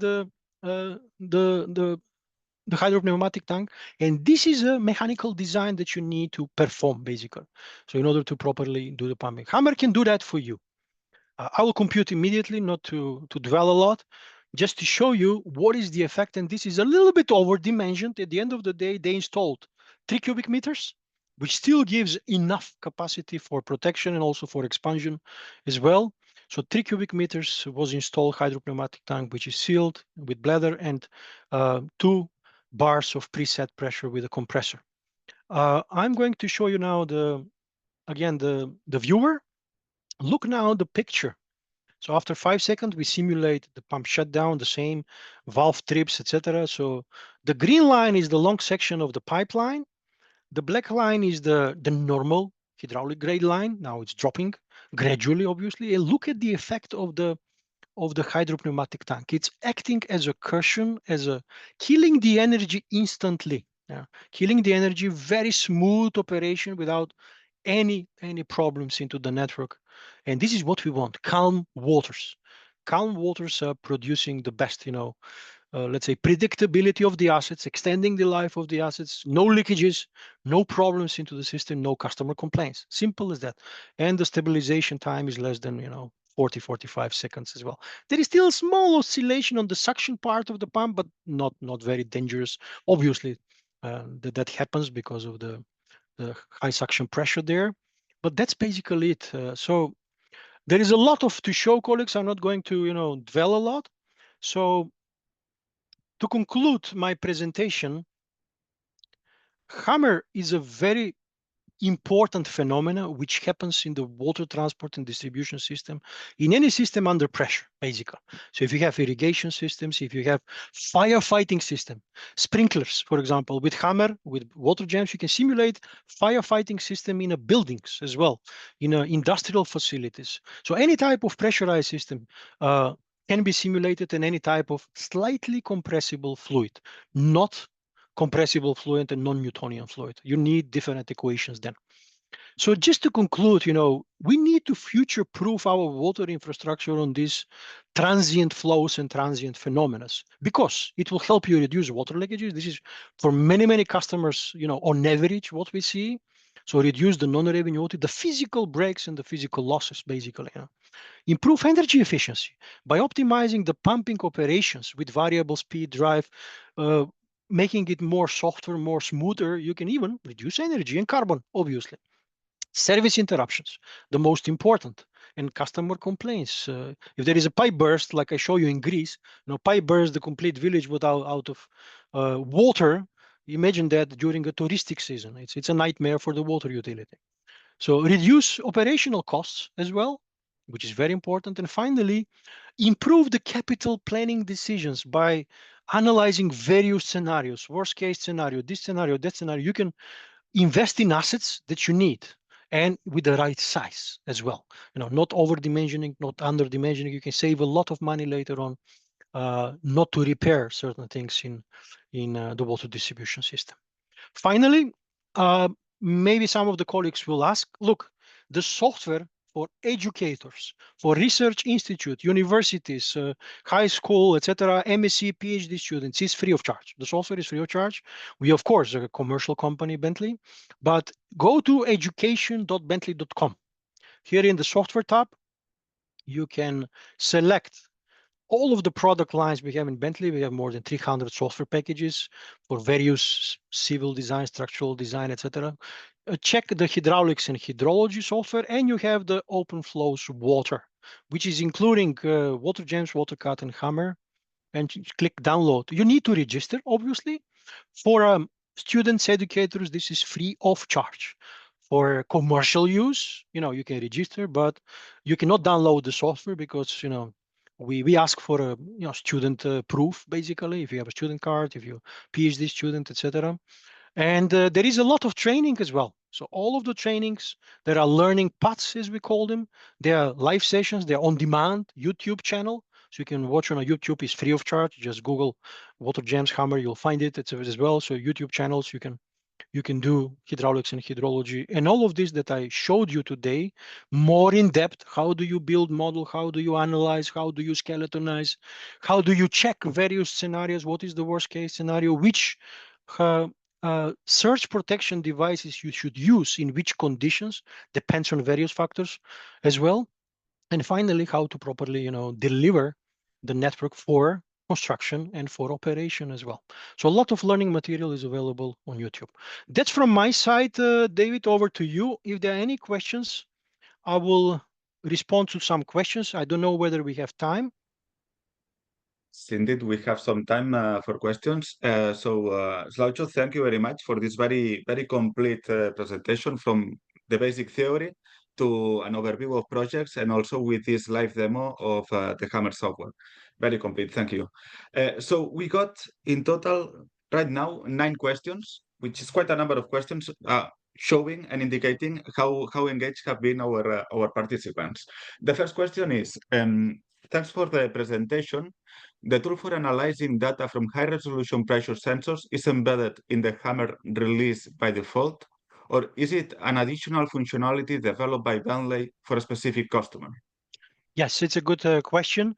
The tool that I showed you, the machine learning tool, the AI tool, it's a separate tool. It's not yet in Hammer because we have an R&D department which is always pushing the boundaries, testing it. This was tested with PUB Singapore, as I mentioned, and also Diva is testing it at the moment, and Evides in Rotterdam, where I live here. So Evides, the water company, David, you know it in Rotterdam. So they are testing it, and if you like to test it, colleagues, we can give you an access. Of course, you should be a user of Bentley. You should have Hammer or WaterGems in order to get access to this artificial intelligence tool, basically, which is analyzing high pressure sensors, analyzing acoustic loggers, flow meters, pressure sensors, AMI data, automated meter reading data, and any type of IoT devices, even if you have water quality. So it's a complex package for analyzing time series, basically, and finding anomalies into the data and qualify them, clustering. Okay, thank So you. please contact me. I can give you this tool if you're a Bentley user, no problem at all. For researchers, we can always give it. Great. The next question is somehow related. It comes from Kusai Khaled. Thank you very much for your well-informed presentation. Would it be possible to provide some access to Bentley AI-powered digital anomaly and risk detection system for researchers interested in further investigating its potential for leak detection applications? Yes, the answer is yes. As I mentioned, please register on the website, download WaterGems. WaterGems has a leak detection module inside, built in. So WaterGems has a DMA, automated DMA delineation of the area. It has a SCADA connectivity that you can import Excel files, SCADA data with the flows and pressures, and finally run a leak detection using genetic algorithms and machine learning techniques in order to pinpoint the most likely location of leakages into the network. With a Hammer, you can overlay. So with the WaterGems, you can detect the leakages, but with the Hammer, overlay the risk of transient in the same map. So if it shows very high pressures or very low pressures in those, you are more or less 100% certain that this is the cause of leakage, basically, into the system. So for research, go to the educational website and immediately register and download it. So yeah, maybe a question related to this from my side, because WaterGems has Darwin Calibrator, which Yes. is an optimizer genetic algorithm to calibrate networks in steady-state analysis. Can you use also Darwin for unsteady-state analysis? Yes, so Darwin Calibrator can be also used for extended period simulation calibration. Okay. Not for Hammer calibration. Hammer must be used, Bentley Hammer must be used then. So if you read transductor data in milliseconds time series, then you can read. That's why I showed you in Hammer the SCADA connectivity. So there is a module that you can read data and calibrate a little bit. Calibration in transient is very difficult task. In WaterGems, steady state and dynamic, I don't call it unsteady, but dynamic extended period simulation, gradually varying flow, you can calibrate automatically with Darwin Calibrator facility. Thanks. Next question. Does the software include well-defined reversible turbines for modeling reversible hydropower plants? And can pressurized elements be mixed with pipes in open channels? Yeah, so that's a good question. Yes, reversible turbines. We have a lot of customers in Austria, in Switzerland, in Germany, in Latin America as well, which are using Hammer for reversible turbines. And if you like to model pipes with open channels, there is a trick, hydraulic trick. You have to put a tank element There is no open channel element. Put a tank and just put the dimensions of the tank huge. So if it is a 1 kilometer, let's say, of open pipeline, aqueduct, etc., you can model it like that because it's open to the atmosphere and the hydraulic grade line will be computed. So hydraulic trick can be utilized there. I see. The next question, I believe it was a continuation of the previous. It was asking for any practical application. So can you repeat, David? I lost that one. Yeah, the next question, I think it was a continuation from the previous because it seems it's from the same participant. Is there any practical application? Yes, I just mentioned, Yes. Sabesp is using it, IGEA. There are a couple of specialized companies in Switzerland who are using it for hydropower, Austria, Germany as well. So a lot of consultants are using it, Hammer, for this type of practical applications, indeed. Yeah. Great. Next question. Are Hammer predictions for overpressure due to vapor collapse reliable? I would guess that the physical phenomenon is quite difficult to properly represent in a numerical model. Yep. Are there validation studies comparing results with site measurements?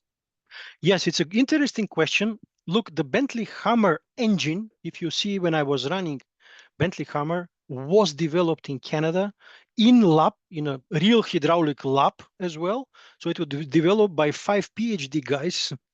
And Bentley purchased basically that technology. That engine is purchased and incorporated in Hammer. So it's a well documented with scientific publications, with validations, and including in a hydraulic lab experiments. Because nowadays we don't have many hydraulic labs for a scale models around the globe, which is a pity.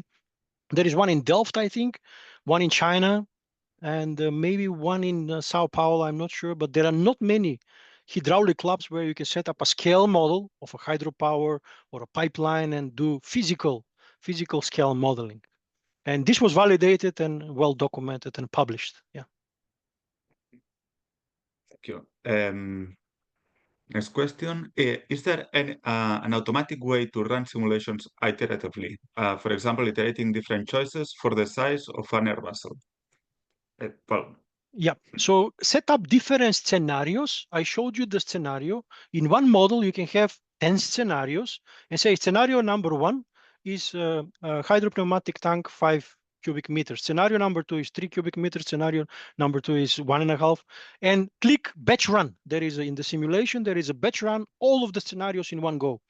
And then it will plot basically the size of the hydropneumatic tank against the pressure points in some measurement points. You can plot that and see what is the let's say the pressure deviation there, and quickly find out what is the optimal size of the hydropneumatic tank. Use the scenario and batch run. In one go, you can run 10, 20, 30 scenarios variations, like a Monte Carlo simulation, let's say, not so, randomly, but guide it a little bit, with engineering knowledge. Clear. Thank you. Can water hammer be used to model a force main discharging into a gravity sewer? Yes. Yes. And maybe a question from my side. Is there any other Bentley software more suited for the purpose? Hammer is the only software where we have a pressurized system. We also can model pressurized system with sewer jams, but not the Hammer effect. Again, the dynamics can be modeled, blockages, traction forces, for example, backflow effects, etc. 1D, 2D, if the gravity system doesn't have enough capacity, so how the water will go backflow and go on the street. So we can model that with sewer jams, but if you want really a Hammer effect, you remember, compute the 2L divided by A. You remember that's the easiest one. Compute it by hand. If that is a rapid hammer, you need to use specialized hammer software. If it is a gradually varying effect, use sewer jams as well, or water jams for that purpose. Hammer engine is needed for a very rapid effects. Thanks. Next question from Francesca Gagliardi. Can a network built in EPANET be imported in Hammer software? Oh, yes, straightforward. So there is a EPANET compatibility 100%. We have a lot of requests from users, from customers, because EPANET is open source, obviously. So in the file, just say import EPANET and load the model and compute Hammer. So it's basically 2 clicks. File, import and export. natively in EPANET, even in the newest version, which is 2.12, I think, recently released from EPANET. Yes. Mhm. Next question from Asiedu Sarpong. Can the Hammer software be used to localize a leak along the pipeline by transient event? So as I mentioned, the Hammer software doesn't include leak detection module. The work will be with the Hammer software, you detect where the possible risks are along the pipeline, and then run WaterJam's leak detection module with the data. We need some measurements. Without measurements, you can't do anything. Basically, we need some flow pressure loggers along the pipeline in order to validate, is the leak there? And if Hammer says that we have a very high pressure or very low pressure that in that segment, and plus the WaterJam's pinpoints, you are 100% sure that something is going wrong there, definitely. Because of mass imbalances, sudden pressure drop, and the Hammer transductor will show certain Hammer effect under that section as well. And well, this is a tricky one from Raza Ali. Can Slaucho share model files used in the presentation? Can be. Who wants those files? Let me know. I Okay. can zip the files and send it to you. Yes. Yeah, no problem. Okay, other questions are coming up. So the next one, can you analyze hydropower plant with Van Hammer, including turbine rotation, speed, increase, and its effect on the discharge during closing? Yes, yes. So you can analyze it. I didn't show that example. Let me share my screen back just for a very Sure. quick. I didn't show that example. We didn't have enough time, but let me close all of these models here. Let me find out. I think I have an example. And by the way, you can create a schematic models. Schematic model means very quickly, I just draw this using the layout tool. So you can draw, just pick up a pipeline, draw turbine, etc., whatever you like. So just draw basically, and then make it sure that it's in a proper dimension. So the elevation is right. So this is schematic model. And this is a schematic model of the turbine. Uh, this is the hydropower, this is the surge tank, this is the turbine, basically. A schematic model, very quick. In 5 minutes, you can check immediately. So this is the turbine, and you can model a load rejection, load variation, load acceptance, and instant load rejection as well. So this is what we can model. And of course, here plays an important role the specific speeds with the 4 quadrants. The turbines are opposite of pumps, if you know what I mean.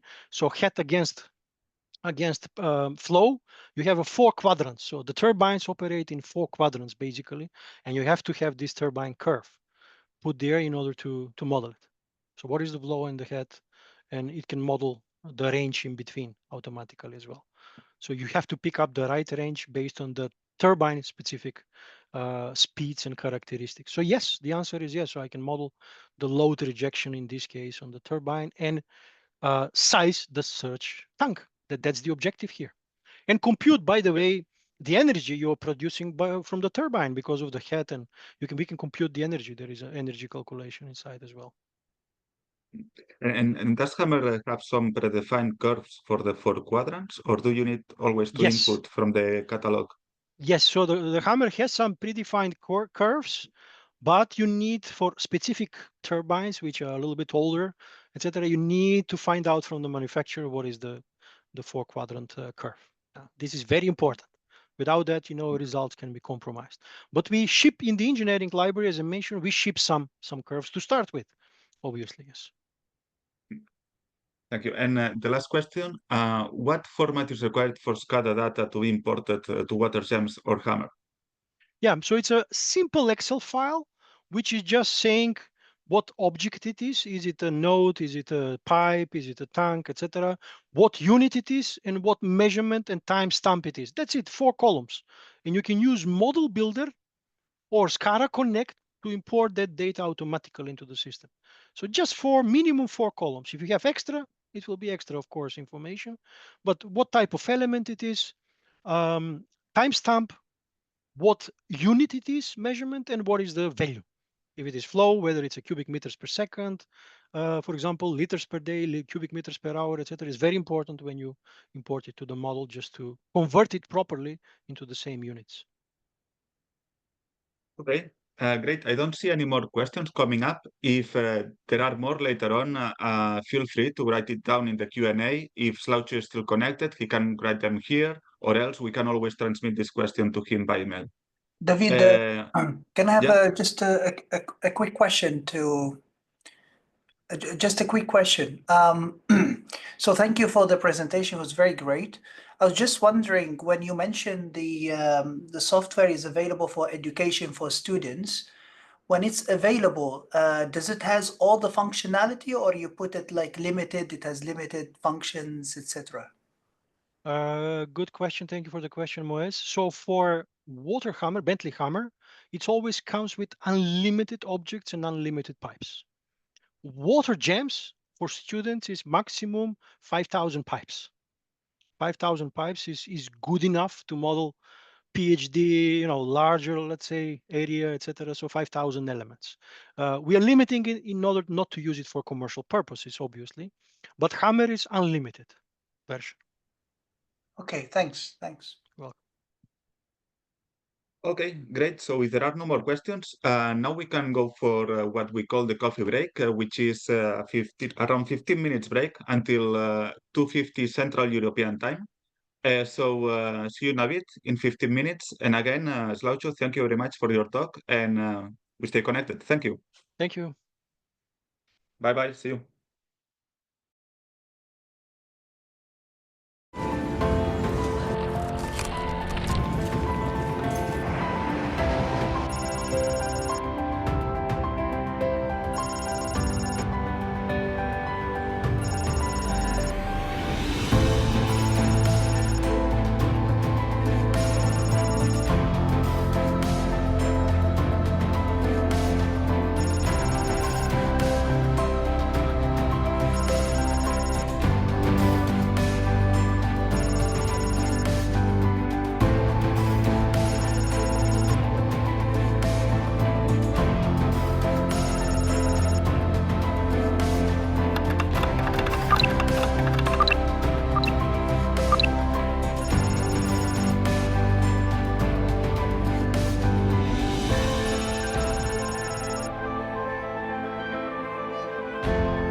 Okay, hello everyone. So now we move to this session for the roundtable. We have here today with us our esteemed guest, Professor Hanif Chowdhury, Professor Brian Carney, Professor Bruno Brunoni, Dr. Jose Adriosola, and also Dr. Anton Bergan. Thank you all for contributing to this roundtable.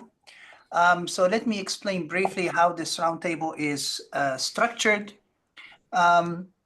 We have prepared 5 questions for the panelists in this roundtable. Each question will be addressed by one panelist, where they can respond in 5 minutes for the question, and then another 5 minutes will be open for any follow-up from the other panelists or maybe the attendees. I would like to apologize in advance if we don't have enough time to respond to many comments or questions to keep the time and also address and discuss all the set of questions. So let me start with the first question here. The first question is addressed to Anton. So the question is, would it be possible for transient analysis to be further addressed and unified in a more detail in engineering standards and guidelines dealing with transient issues in water distribution and hydropower systems? Okay, thank you, Moez. Sure, Dear please. colleagues, good afternoon, good morning, or good evening, whatever it is. So I would like to address some current status and activities related to official water hammer standards and guidelines. Currently, the water hammer issues are either fully covered in a single document or they are fragmented in a number of relevant documents. Let me give you a few examples. Like for water distribution systems, there is a single technical document from Germany, DVGW, W303, that's German Technical and Scientific Association for Gas and Water. And the title is Dynamic Pressure Variations in Water Supply Systems. So all the document is devoted to water hammer issues. And on the other hand, there is a very nice chapter on water hammer in American Water Works Association document M32, Computer Modeling of Water Distribution Systems. Then, like for hydropower plants, there are still only sections on water hammer issues in relevant documents, like in Indian document on selection of turbine and governing systems, or in a number of relevant international electrotechnical commission documents for water turbine acceptance test in the model or on site, then for governing systems, for small hydropower plants, and so on. However, preparation of single EIC document on hydraulic transients in hydropower plants is well underway, and the convener is our colleague and also presenter Christophe Nicolet from Switzerland. Then there are several special documents on water hammer nuclear power plants that have been not addressed that much in this course. For example, there is an American EPRI water hammer handbook for nuclear power plant engineers and operators, or NUREC document on evaluation of water hammer occurrence in nuclear power plants. Finally, there is a need for further development of single documents to include water hammer open channel surges and flow-induced vibrations in relevant distribution and power generation systems. There are some nice lectures at this course, which basically cover, for instance, water hammer and flow-induced vibrations in pump turbine. So thank you very much for your attention. I pass the word to you, Moez. Thanks, Anton. So is there any follow-up comments from our panelists? Anything to add to Anton's discussion?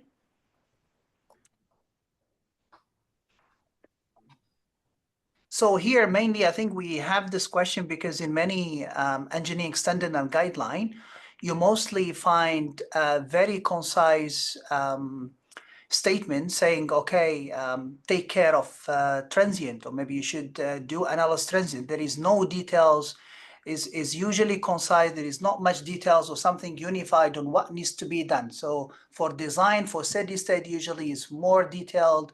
But when it comes to transient, unfortunately, or maybe fortunately, we would like to understand from the experts if, you know, it should be really unified, should it be very detailed, should be there more effort to put more details in engineering standards or not. Any further comments on this from the panelists or the attendees?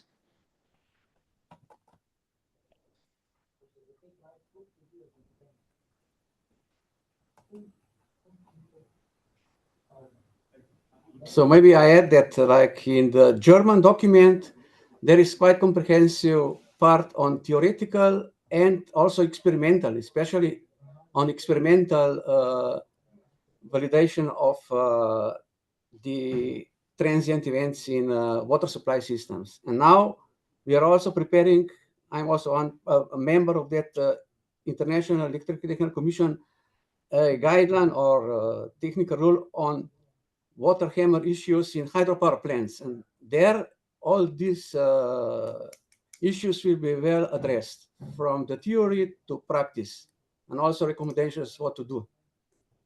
And all the standards they were stated today are so-called official standards because they are produced by the state authorities. Of course, there are a number of guidelines. They have been prepared by academics. There is one, for instance, for hydropower plants and pumping stations that have been prepared by late Professor Pevich, and then by Alexander Gaich and Professor Boldy from UK. Okay, thank you. But may I know if it's possible, Professor Kani, since you are here, is in Canada, the guideline, is there much details on how to take care on the transient analysis, or is it just very concise as well? Well, I think the main issue there, of course, is this issue of what a guideline is. A guideline is intended to make sure you don't forget essential components. It's intended to provide a basic foundation for what you're doing, but it's not intended to restrict you entirely. But I think the thing that we do in Canada is Canada participates very actively historically in things like the AWWA and ASME guidelines. And we tend to adopt those very strongly as useful touch points for our analysis. So when you're dealing with the analysis and design of the air chamber, you're very much under the ASME codes for pressure vessels because of the consequences of failure and the need for building in a strongly conservative but not unreasonable level of safety and guidance. So the components are done well, but there still needs to be a lot of flexibility about these, how they're interpreted in individual cases. I think the thing that characterizes most of our water systems is that they're non-commodities in the sense that they're unique, they have unique characteristics, they have unique histories. And I think the guidelines cannot tie our hands for the application of first principles and how those are worked out in practice. Thank you. Thanks, Professor Brian Carney. Just maybe last question, if Jose, since you're here and you're coming from the practice, when you look at your codes or the manual, do you feel the need for anything that you wish to have it more detailed so that you know exactly how to design? Yes, of course, Moaz. It's something that is missing is how you deal with transient cavitation. Is it massive? Is it not so massive? There are some efforts from, if I remember correctly, from the Hydraulic Institute. Maybe Trey Walters can jump in. There are some efforts on that, but still nothing formal, to refer to in the practice. That's my biggest concern. Thanks, Jose. Bruno, I see you have your hands up. Yes. Yeah, please. In Italy, the prescription is to not overcome some values of the overpressure as a ratio of the steady head. This is the only requirement, and this not given no idea how to simulate transients. It is a very generic sentence to say, please consider all the possible functioning conditions. That means nothing because all possible. And then it's not very used, but it's only thinking to supply systems, not to distribution networks. Yeah, thanks. Thank you, Bruno. I also think, I mean, when we discussed this question, we were thinking if there could be, you cannot restrict people in manuals, but it would be great if there is at least a baseline, like initial steps for any transient analysis to say you've got to do this, if that would be possible. Okay, so I don't see any further comments in the Q&A, so I'll move to the next question. So thank you all for your discussion on this question. The next question is for Jose. So I will read the question first for everybody to hear it. What criteria do you consider most important when selecting a model or a software for simulating hydraulic transient? And how do these criteria vary depending on the specific application or project requirements? Okay, I can share my own experience and from the practice. First of all, I would say that it's important to understand what's the purpose of the analysis you are conducting. It's different when you are, for example, you have a new system and you are designing for protecting this system from hydraulic transients. That's one thing. Different if you are assessing an existing system, because maybe you are looking for replicate or calibrate that system. Or you need a model including hydraulic transients for operational purposes, like a digital twin. Or maybe you are looking at leak detection. So there are different purposes, and for those purposes, you will need sometimes different models, right? Or different levels of accuracy in certain aspects. So so that's one thing. Second thing, if I have to choose a software or a model, I will have to look for first of all the capabilities and limitations, and that demands transparency from the whoever is the provider, or whether the code is internal or is it commercial. We need to understand that, and that is it's because in front of a client we are accountable regardless the software was good or bad. We are accountable finally. So we need to do that assessment and understand whether or not the program we are using is correct, is okay for the purpose and with the right capabilities, and if we can manage the limitations for the purpose we are using it. So that's very important, and for that we demand from any provider of commercial software validation, documentation, like what's the theoretical background, the coding. We don't ask for the code, but we ask for the theoretical background, of course. And also a verification package in which the software can demonstrate that performs correctly in comparison with field data and or data published in journals or books. So that's the second thing I would say. Third thing that is very important is the simulation time. So if you have a program that takes 30 minutes to run a simulation, that's so bad, because you have to run sometimes dozens or maybe hundreds of iterations to complete a design analysis. So there's so much sensitivity analysis on sizing, protection devices, etc. So that's critical, and we have faced some situations in which simulations take forever, and that cannot be afforded. And that's it. And maybe a last one. Sometimes you get problems specifically related to transient cavitation, and you have to go to specific models like the discrete gas cavity model that will reveal more information and better accuracy on what happens, but it will take more time, computational resources. So that's what can I say, Moes? Thanks, Jose. Thanks for this. May I know if there is any follow-up or additional comments? Yeah, I see Bruno. You have your hands up. Bruno, so, would you like to say something? No, sorry, I was left. Okay, you just okay, no Sorry, problem. sorry. Any follow-up comments on this question from the panelists here?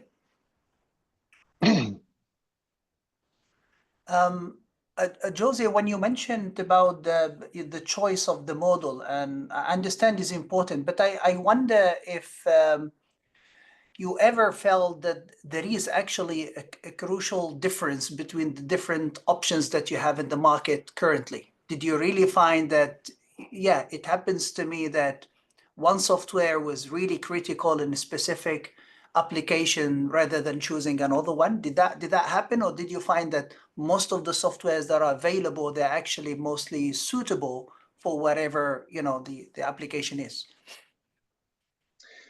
If you find, if you don't have transient cavitation in your simulation, I would say most of the codes, whether are internal from companies or commercial, would be more or less in agreement.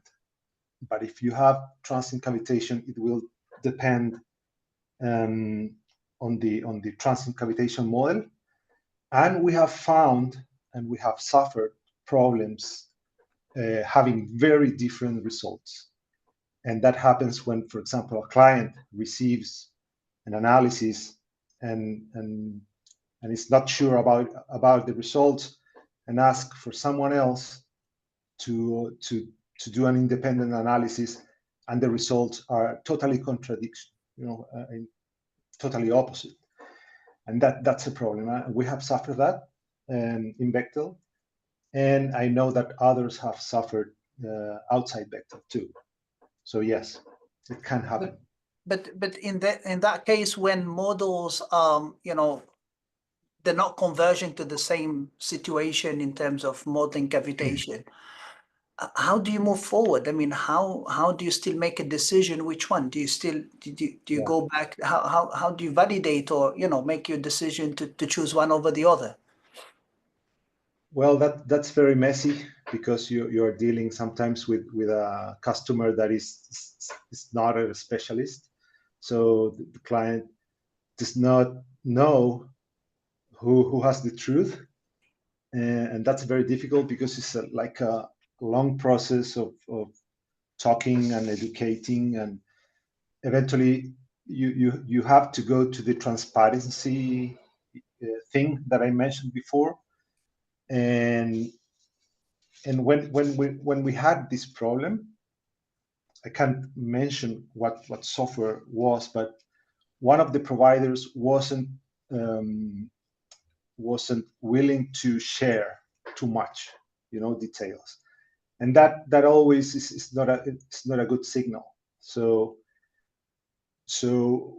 you have to convince the client that the transparency, the literature backup with exercises for comparison for performance are okay. That would be most likely the truth, rather than hiding things, right?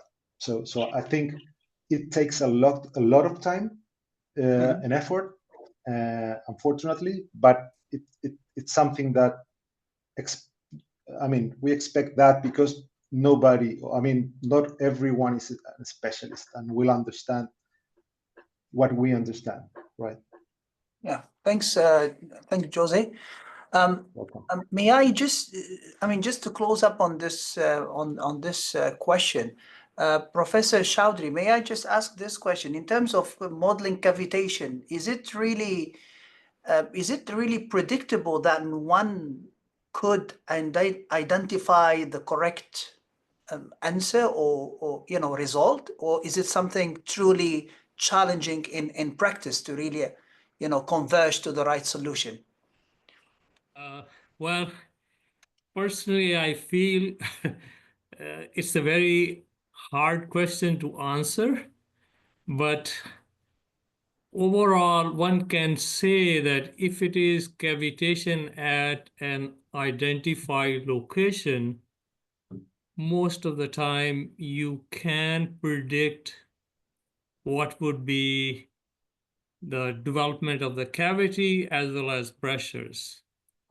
If it happens that multiple locations there are boundaries where you will have interaction, then it is a kind of, some might say that they can do it, but personally I question, I have to be very careful. I would be very careful. Yeah. Okay, Because thank it is you. an area where there are so many unknowns, so many possibilities, that just saying that you have one discrete cavity model and it can predict, it's Yeah. asking for too much. Yeah. Thank you. Thanks, Professor Chowdhury. Well, it does confirm also with Josie that I think when it comes to cavitation, it's best to use a software that comes from experts that, you know, they know their hydraulics very well. David, your hand is up. Would you like to contribute? Or Yes, was it? maybe a follow-up question, because we are focusing very much on having the best suited software for the system that we intend to simulate, right? So thinking on the physics, but what about thinking of the client itself? Would the client itself be relevant when selecting the best suited software? Because when you build up a model and you finalize the model and you deliver it to the client, eventually the client can become the user of that model. And for instance, a while ago, we have seen a software with a very elaborate graphical user interface. And yesterday, there was a presentation on a software maybe equally potential, with the same potential in terms of hydraulics, but with no user interface like TSNet. So would you think that the user itself is relevant when selecting the best suited software? It's the question is for me. Yeah, Josie, you can put a comment as a from practice point Sure, of view, and that I makes. can comment. When it's about just design purposes, the client doesn't get much involved. What I've seen, it's some clients that are more informed or more concerned about hydraulic transients can request for a presentation of the software you are using. What are the capabilities and limitations? And that's it. But if a client would like to have that model for later for operations, absolutely. The client will set what they want, what software they want, and if you want the job, you have to follow. Okay, thanks, Yeah. Jose. My Yeah, please. my experience is more on the design side, so not so much in the operational side. Thanks, Jose. Thanks, David, for the question. Okay, so we'll move to the next question. The next question is for Professor Chowdhury. I'll read the question first. What are the common challenges you face when calibrating and verifying your transient flow models? And what best practices have you found effective in addressing these challenges? Well, thanks. I think this question more or less came during the presentation, and if you recall, here is the question, and I have highlighted parts of it. Excellent question. What are the common challenges? I didn't pay that much attention to common because that opens can of worms. So let's say, what are the challenges you face when calibrating and verifying? And then what are the best practices? So during the presentation, you might recall, I said, well, it's not my mother tongue, so I wouldn't say what is the difference between calibration and verifying. And I said, let's maybe go and see the dictionary. Well, that's what I did last night after I saw the question. So I looked at this Webster's dictionary, and unfortunately, here is I just, how would you say, put it in just the entire text which is in the dictionary itself. So calibration is defined as act or process of calibrating, and then calibrate is defined as correct the graduation of the measuring equipment as thermometer, etc. But the second one, to find for firearm by actual use the way in which it must be corrected or adjusted for uniformity in firing. So it looks like editors look like gun living or must be lawyers, as you will see in the next one. And validation is valid confirmation or make binding under the law or provide valid to confirm the validity of. Personally, I have been using the word verification. So here I think there's a long, but I will just read this. The establishment or confirmation of the truth of a fact. And then the test, the check or accuracy, correctness of as investigation conditions with standard or reference to the facts. So more or less what it means personally is that you want to compare it, your model, with something and see, you can say it compares well, so we have confidence.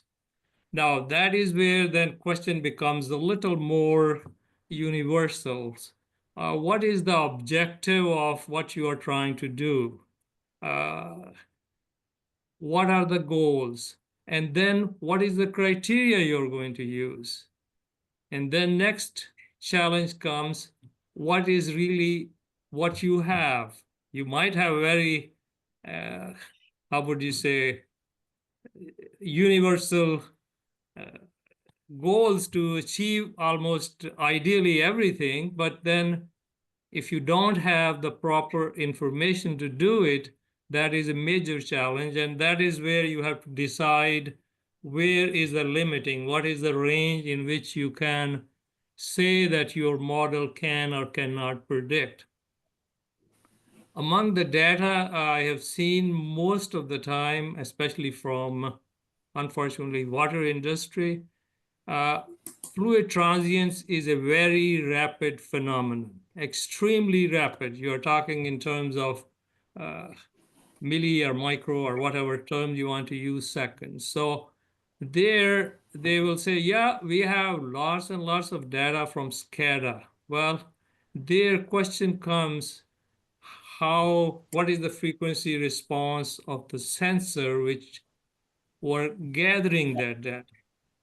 Many times you say, well, this is the rate. Well, that sampling rate many times might be not that of the sensor, but it is how that software is printing values or providing values.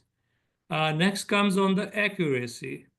How accurate is that data? And as you might have seen in some journals like ASME and ASC nowadays, they require before you publish any paper, what is your accuracy limits? So you have to provide a statement. So same way, if you're utilizing some data, piece of information or whatever, you have to make sure that you are within the range what you are going to be utilizing your model. Well, our next question comes is how much time you have and how much budget you have. And this, ideally, you say from engineering point of view, it should not be there. But from practical point of view, many times this is the governing criteria. Many times they will come, we need the answer yesterday, not tomorrow. So their time becomes a very important parameter. Next is how much money client is ready to spend. And again, based on what they say that you cut your cloth depending on what you have. So here you have to decide what can be done or what cannot be done. So again, this particular item, I think many times might be more or less coming to the dividing line between your professional responsibility to do the job and then do it properly. So next is manpower. How much what is their experience, what is their qualification, what they can or cannot do. And of course, the last one is client. Are they willing to pay for to get what they are interested in or what you would like to provide? Okay, what are the best practices? Easiest one, well, if you have a closed form or analytical solution, start with that. Make the simplifying assumption that just you're going to check your model for that particular condition. Don't say you have checked analytical and then say it's universally valid. No. Again, what are the simplifying assumptions? What is their validity? What are the other limitations? What comes into picture? Next is lab experiments. They are quite easily available in the literature, or if you contact various personnel who have been conducting these tests, if you really contact many times, you should be able to get that data to compare. But in that applicability, accuracy, and range, most of the time, the people who were involved in getting those data, they would have taken proper care that you are using proper pressure sensors.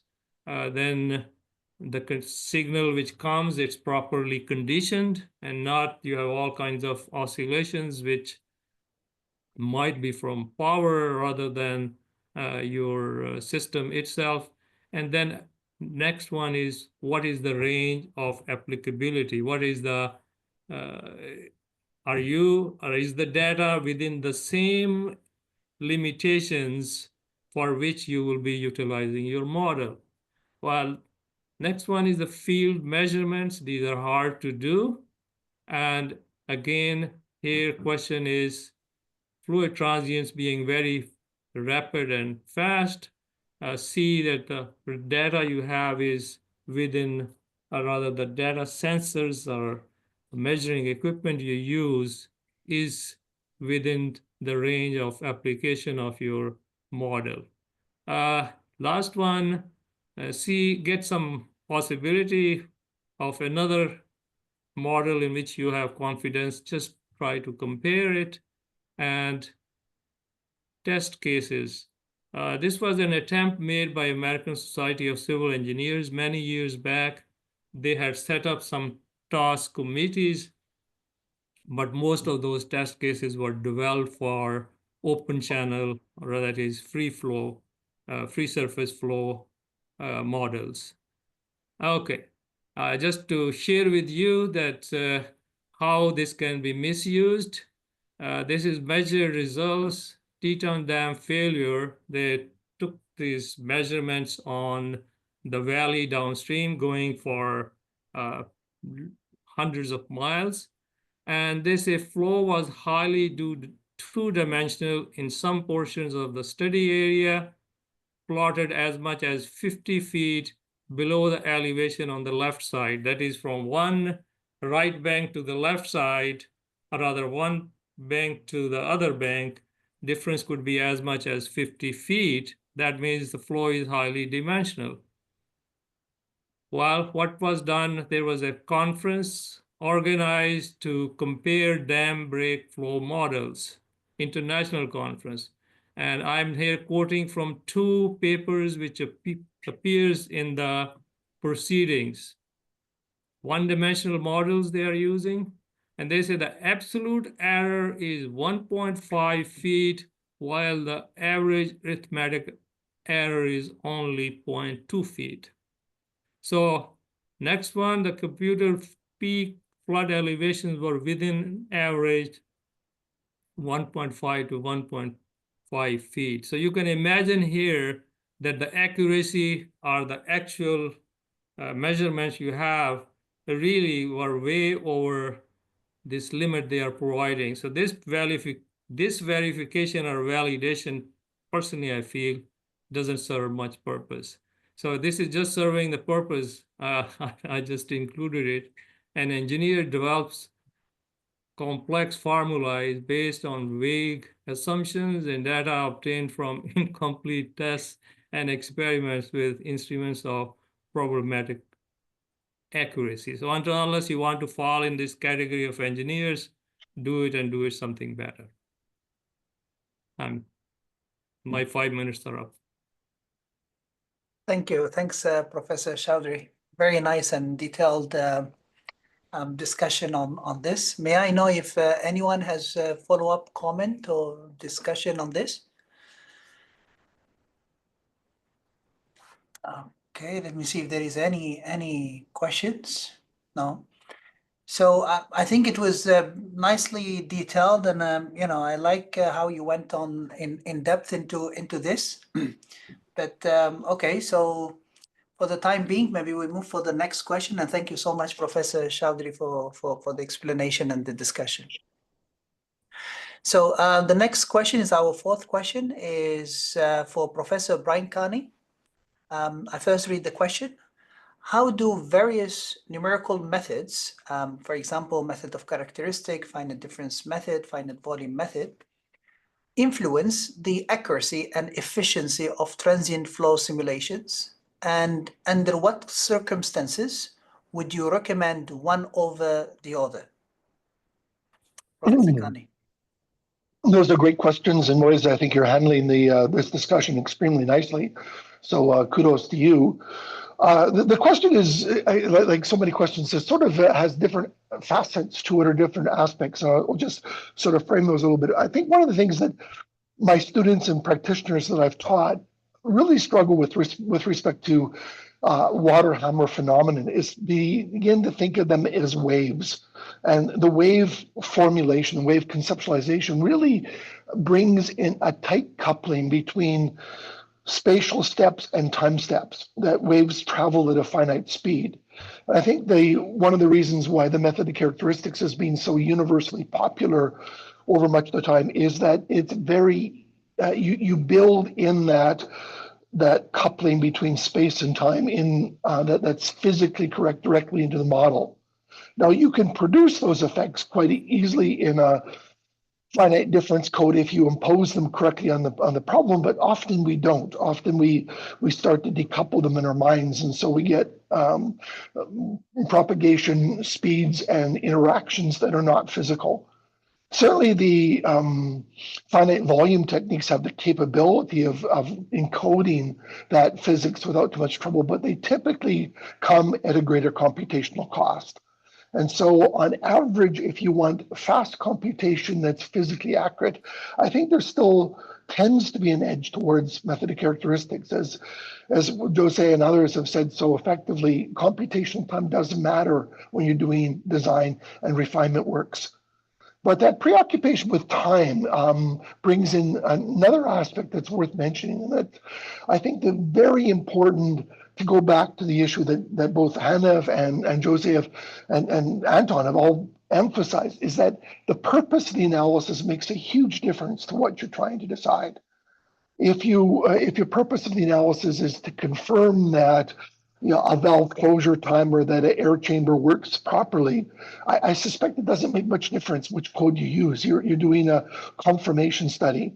If you're doing design analysis for the future, then there's a lot of things that are uncertain. And in that uncertainty, you have that real challenge of trying to say, what is the system sensitive to? What can I tie down with reasonable confidence? I think in the calibration study, that is where we got present data and the issues that Hanif was just wrestling with. If you've got good data acquisition, if we've got good sensors, if we've got a good understanding of the system, then that's the one place where I think that the distinction between computational methods has the potential to make a difference. But again, it's dictated by the details of the numerical process in terms of what we choose for time steps and what we choose for the resolution of the problem. And again, I would go back to that basic issue is what decision are we making? Not only the general purpose of the analysis, but what difference does it make? Does it actually lead to a different specification of the design characteristics? Does it lead to a different way that we implement our studies or our calibration studies in the future. And if it does, then that might matter. But in a great many cases, the decision is not that sensitive to the secondary decimal points. We often test our models with things like sudden closures, even in complex systems. And the reality is you want to avoid those things. You don't want to impose those things. The thing that induces very rapid effects are those things that Jose has already highlighted, that if we have vapor cavity collapse, if we have air valve expulsion leading to sudden events, those things are very dramatic, can be very sudden, but typically there's a lot of uncertainty with respect to the exact timing, the exact configuration. Has the air valve been, or has the pipeline been properly maintained? In the midst of all of that, I think it boils down that we need analysts that know what decision they're making, know what it's sensitive to, and know how to use models effectively to make good choices. Thank you. Thanks, Professor Kani, for the discussion. May I just point out one thing, maybe is a bit more specific about the choices of numerical methods. May I know, in your experience, when dealing with one method or other, is there any specific advantage? For example, just give an example. Would one method handle boundary conditions better than others? For instance, just as an example, is there anything like this or similar? Well, again, I think what you've really raised is that most transient events are transmitted through the pipeline, but they're really, I mentioned this in my own presentation, conversations between the boundaries. And I don't think it's the method that determines how we encode the boundary, but it's in fact the details to which we take the boundaries seriously. So for instance, things like air valves or relief valves or turbine characteristics or a pump characteristics, those can be implemented well in any of the codes, but they really require special consideration, and they require the analysts to be familiar with what assumptions are being made and how those are being implemented. But I think that issue of boundary conditions and boundary representation plays an enormous role in how the events unfold and how they interact, therefore, with the pipeline, the connected conveyance system. But again, I would say that the boundary condition implementation is somewhat independent of the method that we use, but they need to be well put together. That is, there needs to be a compatibility with the representation of the boundary conditions and how they're implemented in the code. And I think that a clever analyst that knows what they're doing can get good results with lots of complex boundaries and lots of different coding operations. Again, if they know what they're doing. If they don't know what they're doing, it's definitely going to be garbage in and garbage out. If there's uncertainties, those uncertainties have to be well represented. Going back to a much more sophisticated set of codes, if we move to computational fluid dynamics, we can get very convincing and very, I would say, seductive results that don't necessarily represent the uncertainty that actually exists.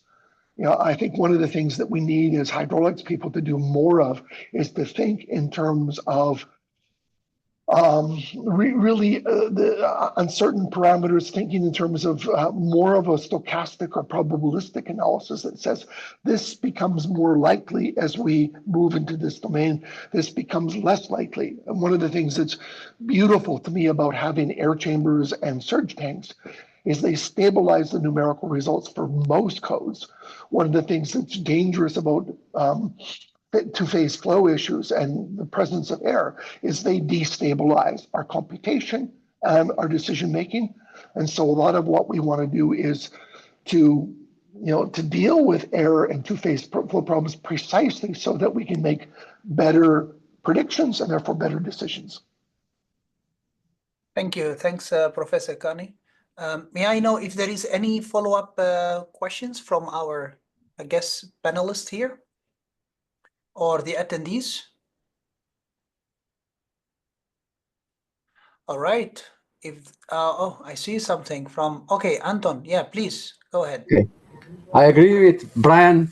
When I choose the methods, so I think the most important thing is that the method basically follows the physical behavior of the system.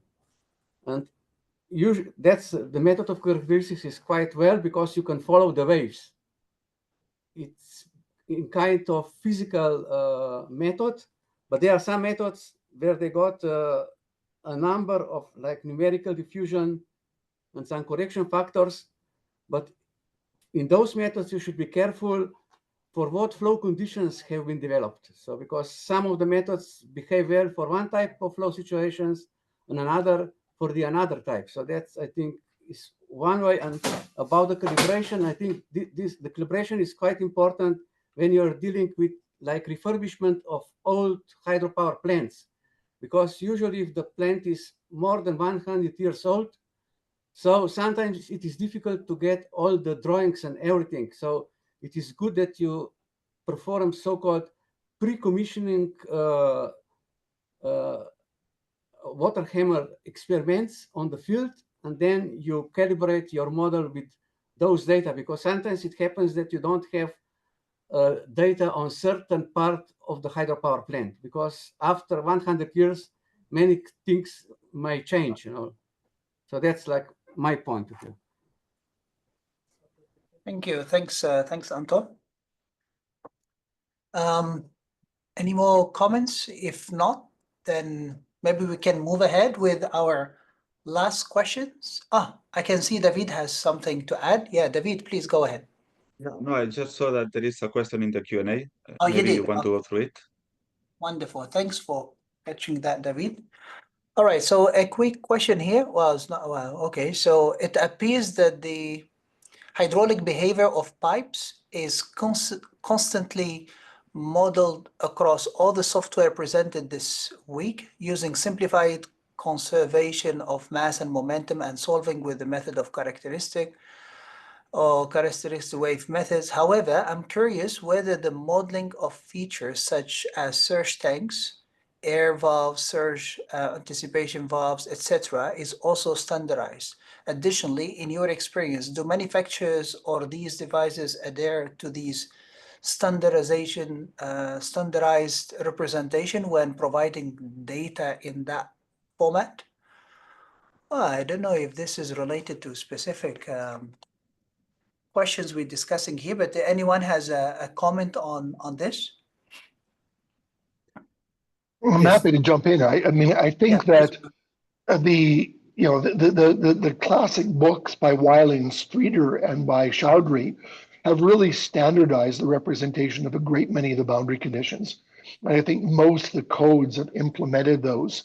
Again, there may be differences in implementation that affect the efficiency of the solution or the convergence factors, but I think the basic physical representation is pretty standard. And the challenges come, of course, with respect to things like the four zone for the full characterization of things like turbines and pumps, where it's still very expensive to get dedicated data, and the representation of those things makes a big difference. But the real challenge is not so much the computer representation. It's the issue that most of our infrastructure is long-lived, and are the characteristics that we assume on the basis of manufacturers' data or the basis of what's available at the time, how long are they valid for? To what extent can we continue to use those in the future?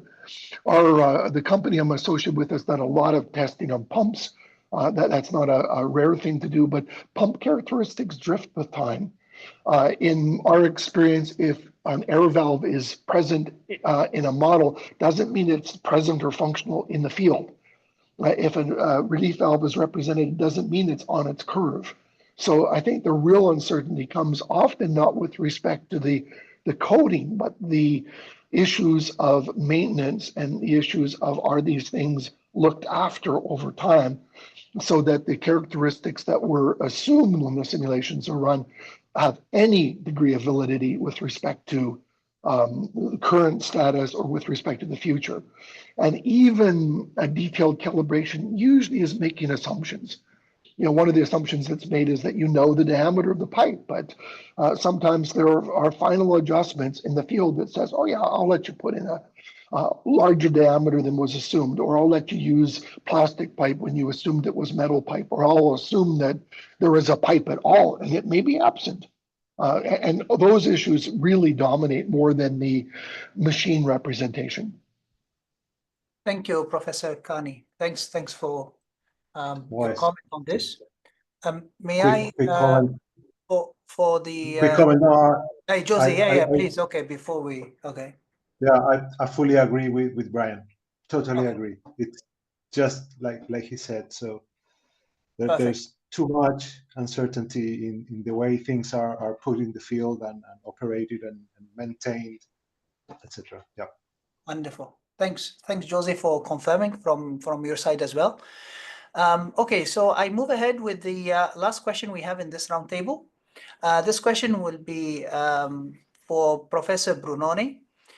Read the question first for everybody to hear it. What trends or innovations in modeling software and techniques do you foresee shaping the future of hydraulic transient analysis? And how might these advancements influence industry practices? Please, Professor Brunoni. Thank you, Moritz. Please let me spend a few words, as I am the last and the least in this case speaker. And this is a very important initiative, IAHR, with offered plenty of food for thought. And I think that it will give an improvement also from a theoretical and practical point of view. I'm thinking that this course confirmed that transients are an evergreen topic. I'm thinking to water distribution networks that are most unexplored field. But just to point out that Professor Velikov told that in his speech that very few labs are in the field of transit. The lab in Perugia is open to any type of cooperation. But one aspect that emerged in many lectures is the extremely complexity of water distribution networks. Also in the first question to Anton Bergent, this was the attention was focused on this point. The complexity is not only in terms of layout, but in terms of boundary conditions that affect significantly transient simulation. The lack of reliable tools for analyze transients in complex systems is one of the most important issues to address, because this is the reason for which these transient water distribution networks are not considered in common practice is one of the reasons. The other reason that must be completely destroyed is that some arguments, in other words, water distribution networks are self-protected against transients. This is a thing that comes from the idea that what is right in steady-state conditions is good also in transient. Another example is the behavior of leaks that is exalted in steady-state condition by the pressure.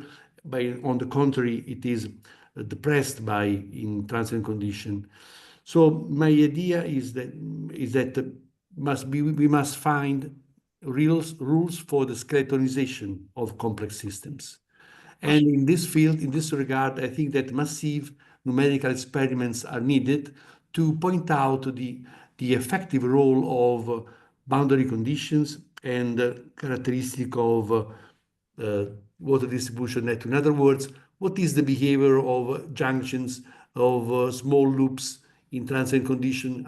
Can we neglect, or we must take into account them? Because another point is a dead end in a steady-state condition can be neglected in transient condition is very, very important. So the first aim is to find how to introduce rules to reduce the complexity of water distribution networks and then to enhance simulation of transient in these systems.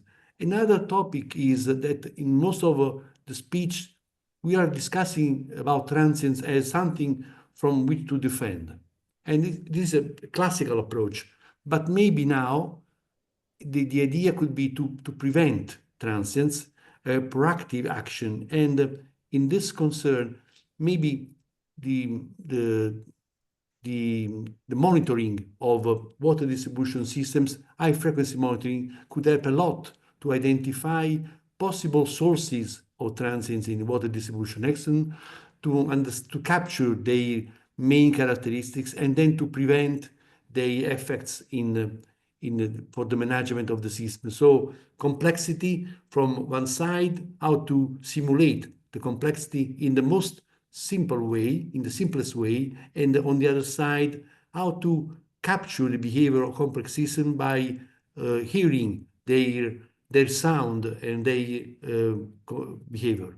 So this, in my opinion, these are the two main routes to follow to improve our contribution to the management of water distribution networks in an area in which water is scarce and scarce. Thank you. Thank you so much, Professor Brunoni. Is there any comments or follow-up discussion on this from the guest panelists? Bruno, I know you're an expert in transient-based leak detection and defect detection in pipelines. Now, with that perspective, do you think there is anything still required, in the practice to move forward to more innovations? Mostly I always think, although these transient-based defect detection are over there being used, but we don't see them being scalable or maybe implemented at the large scale. What is the challenges? Is it the way we generate waves? Is this because to use them you've got to generate waves? What's the challenge there? Is it? Yes, the main point is to be clear that we do not need large overpressure to make a diagnosis of a system. And this is in our experience with Sylvia and Caterina, when we face with water supply managers, they say, oh, but transients are dangerous for the systems. Do you want to use transients to detect leaks, to detect partial blockage? But in the same time, you will damage the system. So the first thing is we must generate appropriate pressure waves, small pressure waves, fast, very sharp pressure waves, but we need only few meters of water column. So the first thing is to understand for any plan which is the most appropriate way to generate transients, and on the same time where we have to measure pressure, where we have to how many measurement sections we must have, we need to provide reliable results. These are 2 points. And also to make them understand that when the procedure is organized, they can repeat tests by themselves, so they are able to do tests anytime they want. This is very, very important, and this is the main difference with respect to other techniques that require a lot of time and a lot of money. Yeah. Thanks, Professor Brunoni. Just, to dive in a little bit, because my point was specific. For example, I know in your team you have created the portable pressure wave maker, but it's still, it is, if I may call it as a prototype itself, I know it's sizable and everything, but when it comes to practice, is there something, is there a need to actually further develop how we generate waves so that we can make these transient methods more practical, more implementable at a large scale? Because otherwise, to use them you need to generate transient, but how do we move forward in the next decade?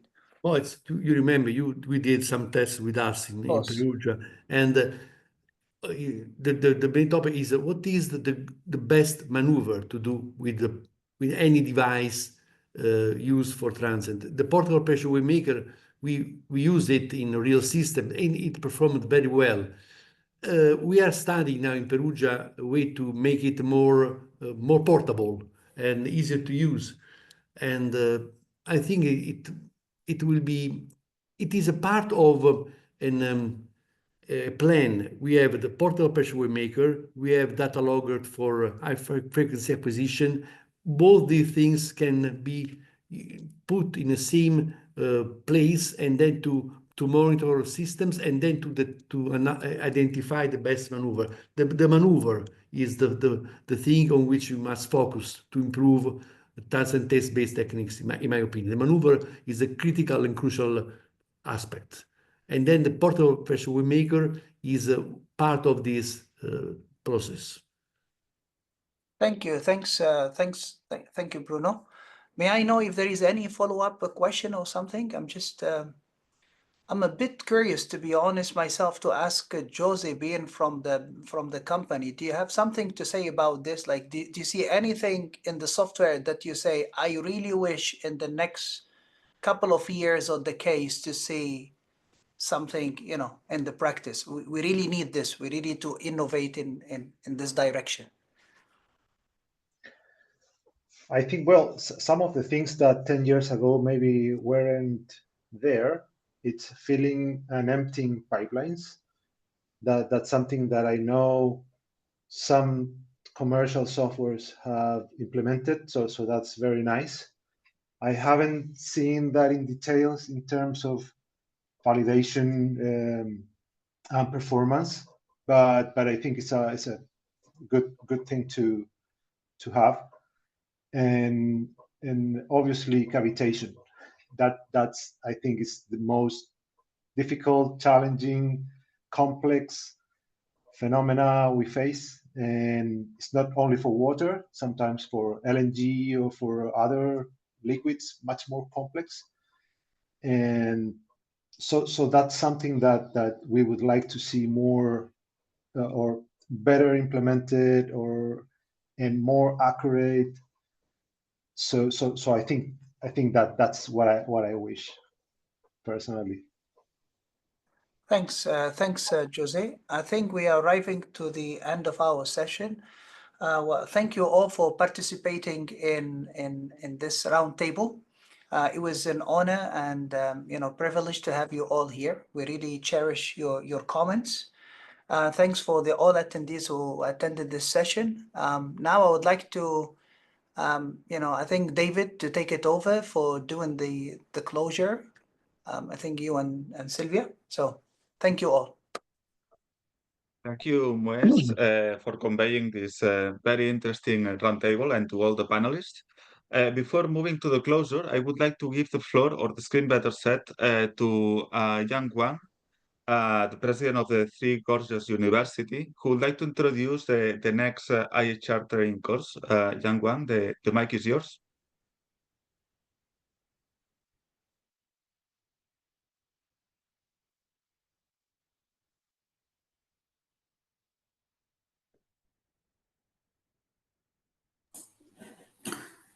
Good evening. Can you hear me? We can hear you. We can see your screen, but not your PowerPoint. Okay, now we can see the PPT. If you can launch the presentation, perfect. You can go ahead. Thank you. Thank you. Thank you very much. Giving me the opportunity to introduce the next course to be delivered by IAHR and the China Three Gorges University in China. So, China's Three Gorges University is located right in the center of China. It's 40 kilometers downstream of the large dam of Three Gorges, and it's next to the Yangtze River, which is right in the middle of the Yangtze River as well. And so this course will be given about advanced hydraulic engineering, and the course will last for 14 days. Probably the date, just right now we give the date, but we will see whether it will be okay for the application from the candidates. So date will be the 10th to 23rd of August this year, and we will offer the course both for online and offline face-to-face in China. And the subjects will cover hydrology, water resources management, hydraulic engineering design, environmental impact assessment, and some kind of innovation technology about the digital twin river. And the lecturers were from the leading hydraulic engineering experts from all over the world. And we will have a couple of days of study tour to the Three Gorges projects or some big dams around and large rivers also nearby.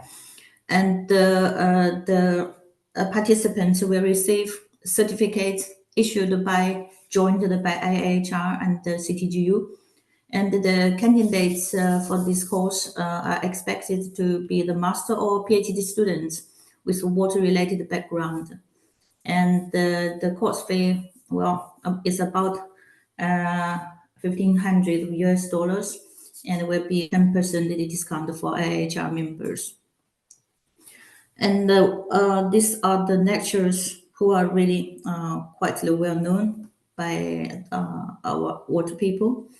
And you can see from, well, I'm not going to address all the members, but you can see Mohammed from Hong Kong University of Science and Technology, Joseph Lee also from Hong Kong, and Anna Maria da Silva from Canada, and Roland from IAHE, the Netherlands, and from Colombia, and Marcelo from,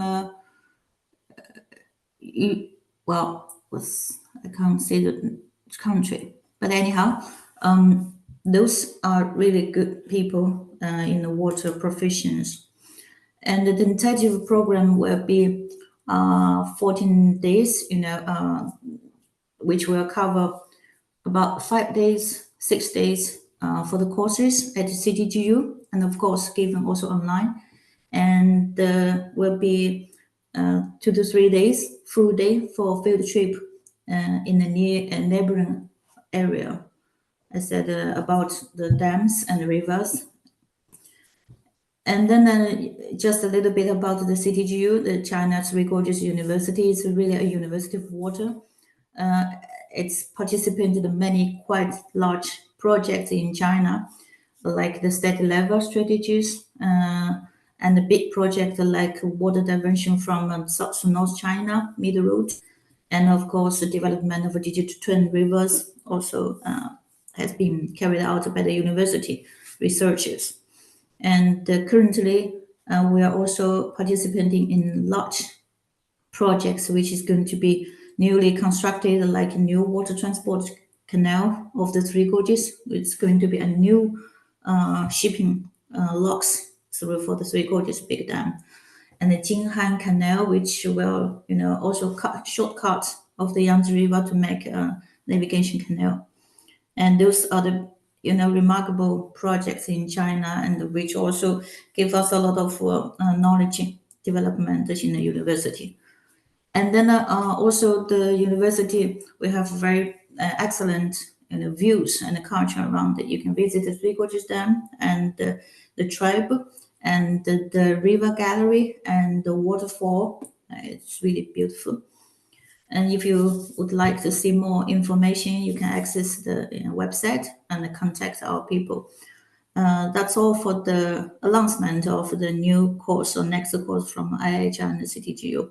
Thank you very much. Thank you very much, Yangguan. Yes, thank you. I just shared in the chat for all the participants a link of the website where the course will be. It's already there advertised, and more information will be provided there whenever available. Okay, so feel free to go in the website and have a look at it. And in a few weeks, more information will be there available concerning this course. Okay, I see that also in the chat box, I've seen that we have one last request from our IHR secretariat, which is to take a picture, a snapshot of our screen with all our faces. So maybe if we can activate our respective cameras, Stivalit from IHR secretariat will take a screenshot. Stivalit, let us know when you are ready.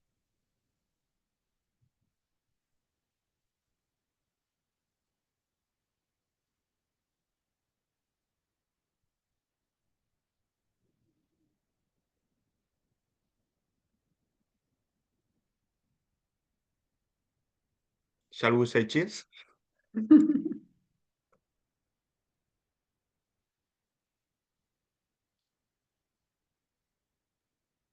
Done, thank you. Okay, thank you, Stivalit. Okay, so let me share my screen to to go through a few slides for the closure. I hope you can see my screen.